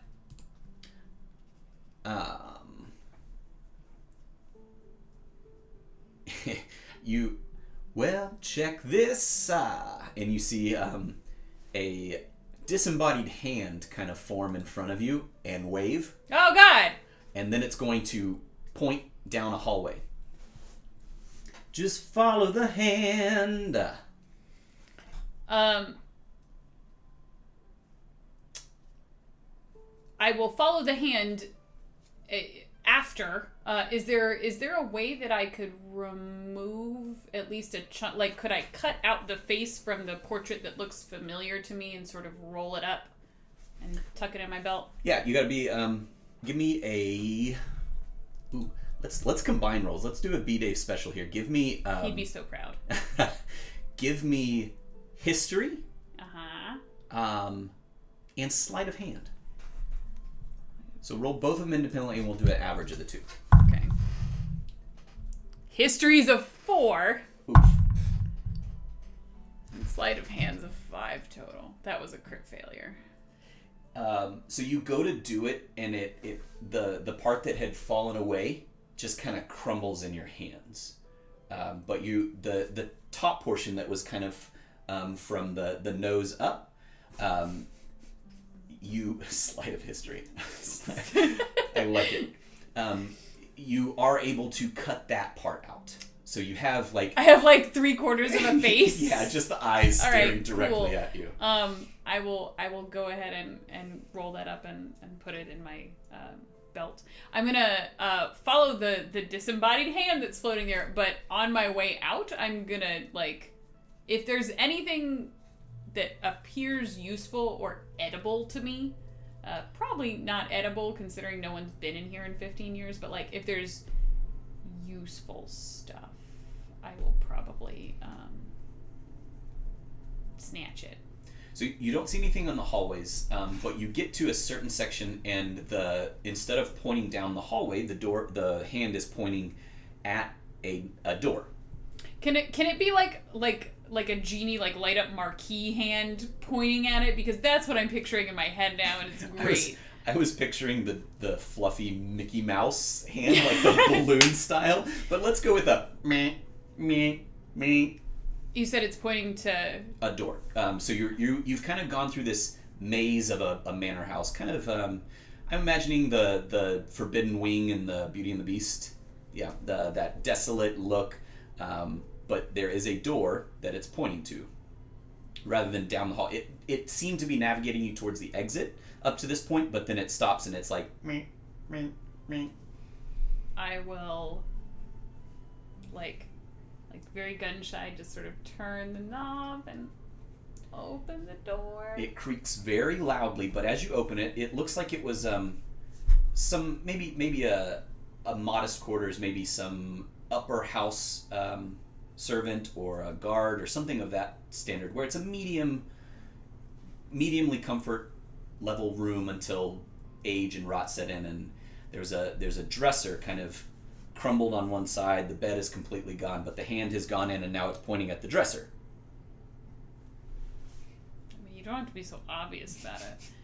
I'll walk over and I'll rummage through the dresser. I'll see what there is to see.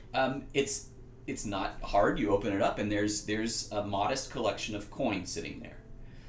I knew Margaret was saving for a rainy day. She used to polish me up, and this is what she was hiding. I can direct you toward your father's treasure later, but this should get you and your mom by. I'm guessing that this is probably more money than I've ever seen. Yeah, and it's not a lot, but Right. It's a couple pieces of silver, 1 gold piece, and some copper.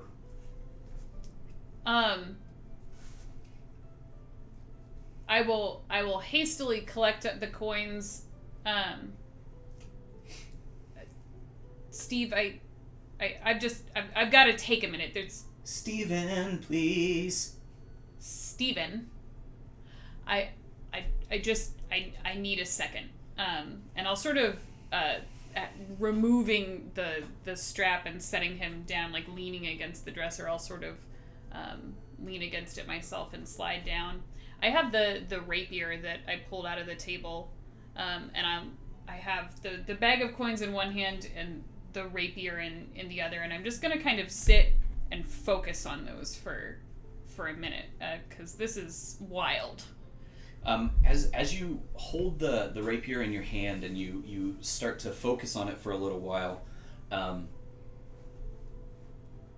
Steven starts to strum a slower, sadder tune. He's not saying anything, but it's just a... Ambiance. Yeah, you get the feeling that Steven doesn't like quiet moments very often. How long would you like to sit here and stare at this here sword? Maybe 15, 20-ish minutes. So just really focused on it. As you sit there and you're holding on to it in the bag of coins and you're trying to let all of this wash over you, it's been a big day for you. You started off on a high note, climbing a being right. Yeah, proving your mom wrong, and then finding out that your family had been consumed and eaten by a giant, and that you are actually the folk hero that you always thought you would be. I mean, obviously. Obviously, but at the same time, Dad eaten. There's a lot to balance there. But you hear this whisper continue to move through your mind, and as you do, it starts to coalesce a little bit more and a little bit more. And eventually you start to actually understand what the whispers are saying. And they're giving you advice. They're kind of telling you, you start to get this sort of image painted. You can't pull out any one sentence, but you start to feel like maybe you know how to use this rapier really well. And I am adding an item to your equipment. And from now on, while you are using this rapier, for the time being, you will use the level 3 character that you created instead. Yay! So this is something I have dubbed the rapier of... Oh, it's not showing up. Hold place. Equipment. The rapier of past lives. And while you are attuned, while you're attuned and wielding it, you gain 2 levels of rogue class, 2 full levels.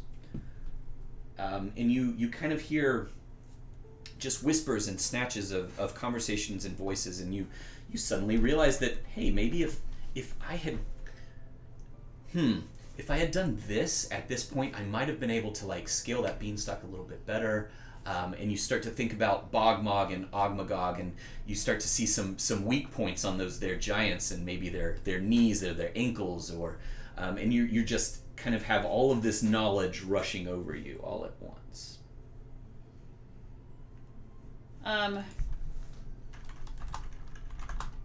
This is invigorating for me. Steven. Yes, my child. I was supposed to come here. That is true. If you are here, then it means that Francis was able to get his powers back and contact you. Who's Francis? He's your fairy godfather. Oh, that loser. Listen, he's not my fairy godfather. He's kind of a jerk. He let my dad get eaten. I don't know if you heard that story, but he sort of destroyed my whole life. So... Child, it wasn't his fault. Okay, you can call me Mangini instead of child. That'd be great. I'll see what I can do.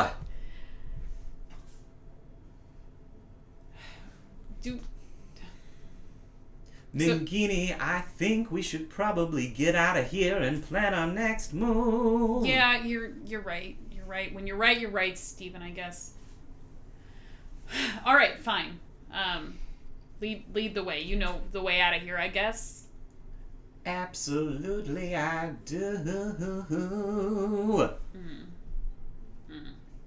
And the hand comes back up and starts pointing. Meh, meh. I will follow the Marquis Mage Hand.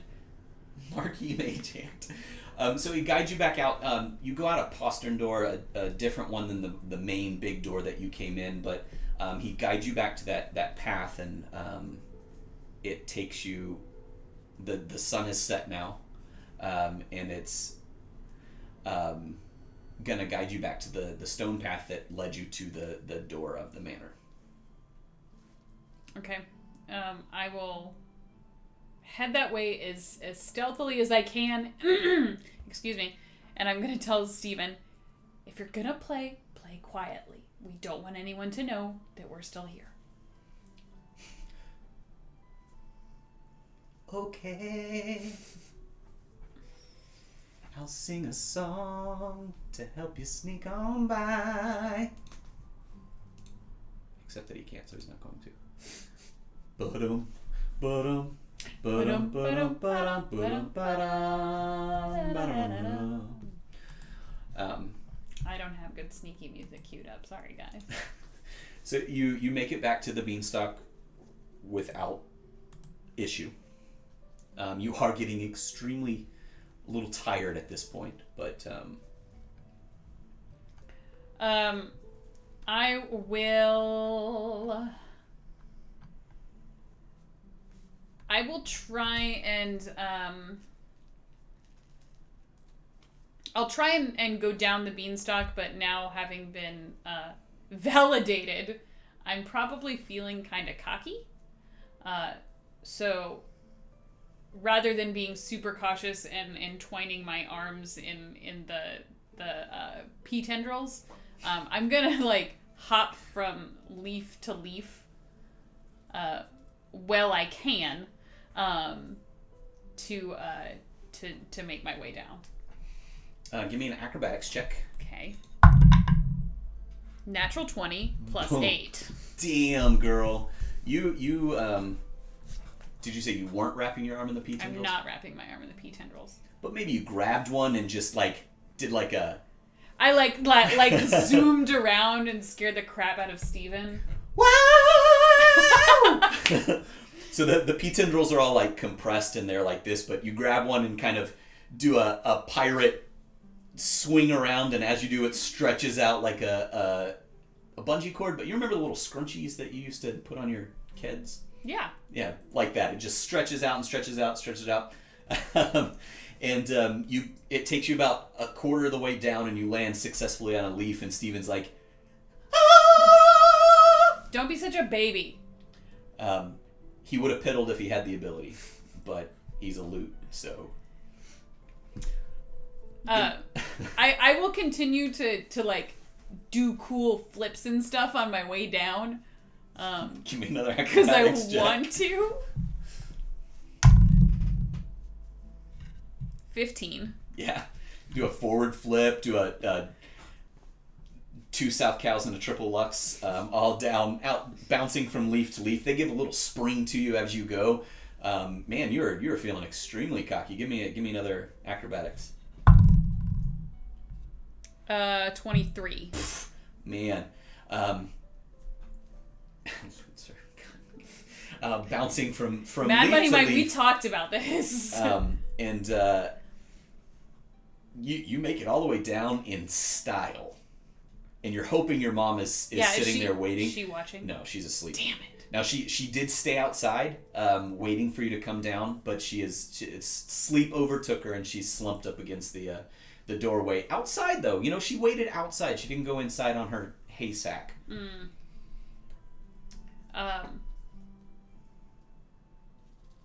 And she's asleep.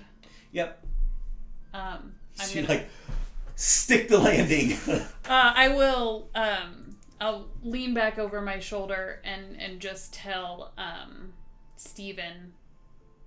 So, okay, point of order for me. So, I'm an elf, so I cannot be charmed to sleep. Is my mom an elf? Yes. Okay. Cool. Then never mind, I won't say anything to Steven, but instead I will try and gracefully pick up my mom to the best of my abilities, even though I'm not strong, and take her inside. Give me a strength check. I'm gonna drop my mom and wake her up. Ooh, let's do another combined roll. Let's do strength and let's do medicine. Strength and medicine. Because you're trying to be caring. That is 2 15s. Boom. Average of 15. Easy math. Yeah, you pick her up. She doesn't stir. She does a little It's real cute. You know, if you weren't like thinking your mom was a loser, you'd be like, oh, Stupid mom. and Steven's like strumming. He's helping you out. He's strumming a little peaceful Lullaby. song, lullaby. Go to sleep, go to sleep. That's the song he was singing to the giants. So you pick her up and you're able to take her into her haystack and lay her down. I will. It's the wee hours of the. Yeah, I'll probably. I'm still on alert, so I'm gonna take Steven off. That sounds so weird. I'm gonna take Steven off my back, and sort of lean him in a corner near the hearth if we have one. If not, I'll just lean him in a corner of our hut, and I will close the door and lean against it, and just close my eyes and meditate.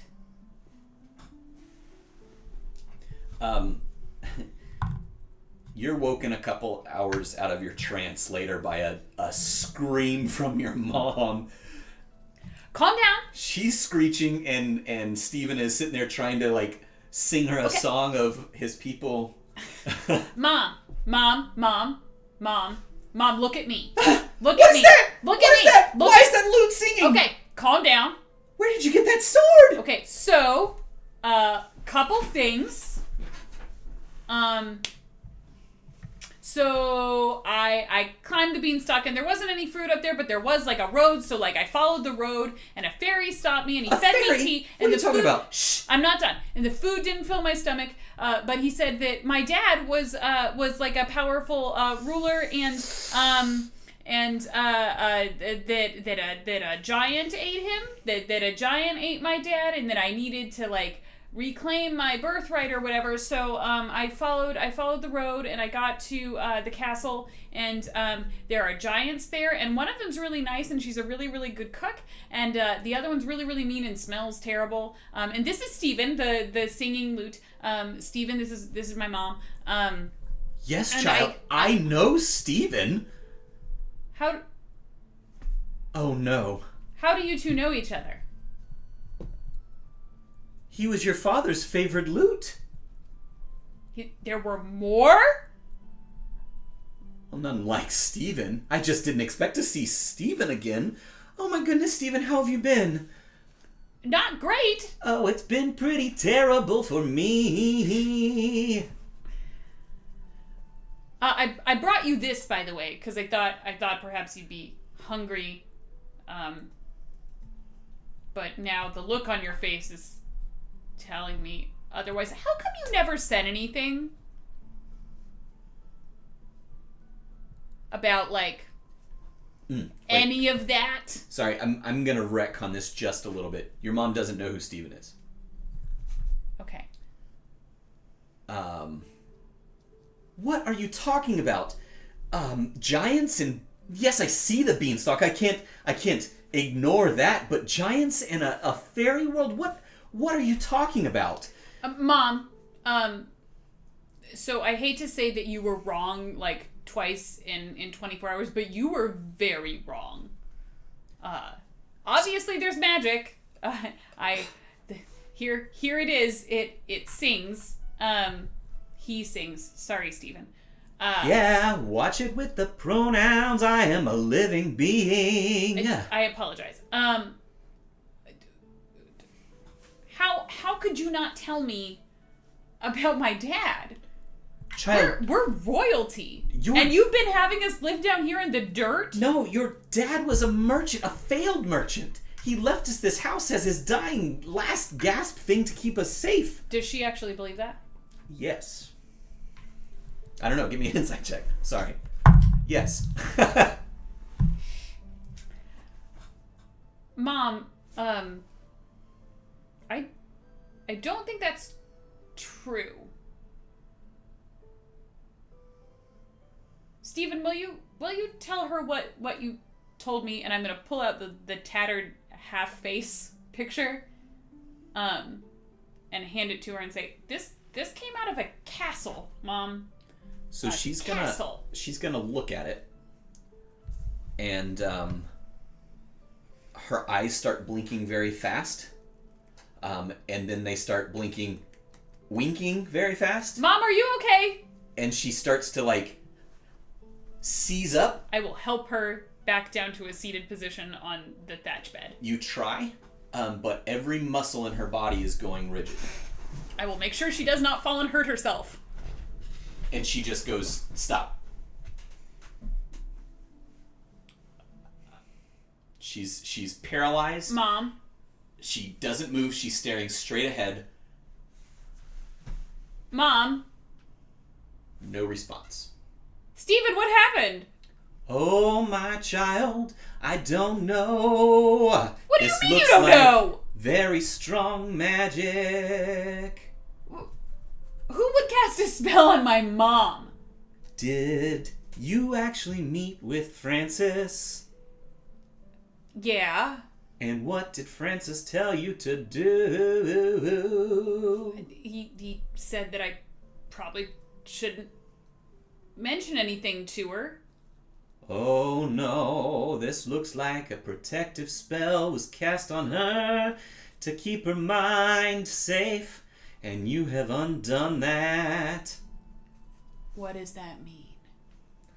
I honestly can't tell you. This is beyond my skills. Well, what am I supposed to do now? Should we go find Francis? Can he fix it? He might be able to, but I'm afraid you've set something in motion here that can't easily be undone. Okay. I would really appreciate it if you would not sing bad news to me. If you could just say it. I am physically incapable.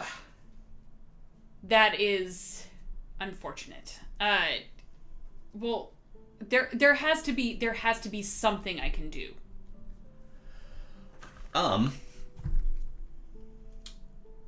So you're a little overwhelmed here. Yeah. You've got some money for the first time in your life. Yup. You've got a rabbit. Your mom is now Catatonic. catatonic. Great. You kind of give her a poke, and her skin feels almost hard. You get the idea. Give me an Arcana roll. I don't know nothing about no magic. Hey, nat 20. Nat 20. Holy shit. That's the third one today. We got to take those dice away. No. So you kind of get the idea that she's in some sort of protective stasis. You try to like put some of the rabbit in her mouth. Feed it in her mouth. You make a little bit of the dandelion tea because that seemed to, or beanstalk tea, bean tea. That's just called coffee. Seemed to help her out previously. It's not doing anything now, but at the same time, her eyes are staring straight ahead, but they kind of, you would think that would hurt you if you just had your eyes staring wide open like that, but it doesn't seem to be bothering her. It definitely, you get the sense, and Steven kind of asks you to hold me over her, let's take a closer look, and he sings some songs and music, and between the two of you, you're casting back your memory, you're holding onto that rapier and getting a little bit of knowledge from that. It seems that it was a protective spell that was held in case the reality was too much for her mind to handle. Okay. So when you introduced that truth to her, I broke her brain. You broke her brain. I broke her brain. It okay. enacted this spell to keep her from basically falling apart and needing to be restrained. Great. It's kind of a magical straitjacket. Okay. Awesome. Now you had a very trying day, and I think that this would be a good point to stop. This, to be honest, I kind of had this built as a up and down back, but everything kind of spiraled out of control, and you know I can't just let things go the way they're supposed to. now I like where this is going. Would you be interested in continuing it at a future date? Yeah, I love this. I think Steven is great. I expect that I'll be drawing him later this afternoon because that just sounds like a good time. But yeah. And honestly, I need to get more water because because singing and doing your "Oh, Dennis, there's some lovely filth down here." No, I can't imagine that's easy on your throat.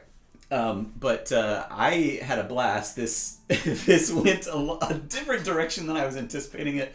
And I'll be honest, I had very little written down. I had 3 different versions of Jack and the Beanstalk pulled up and kind of pulled some things from each one.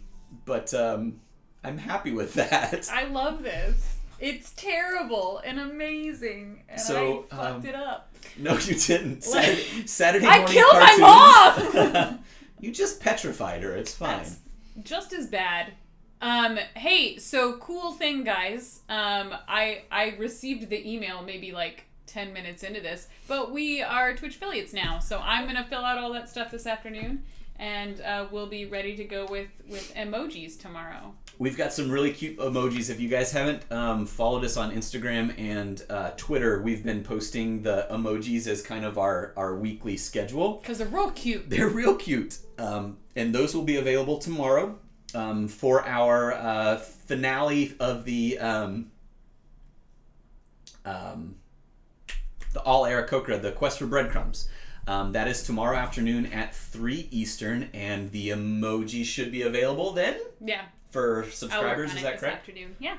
Yeah, so tomorrow we will have the ability to get subscribers. And so this kind of came out of nowhere. We kind of said that we were going to do something, but this is the realm that we're living in right now, where we just kind of figure out things as we go. So following us is a great way to make sure that if we decide on the spur of the moment to come up with something stupid that might turn into something fun, that you get notified of it.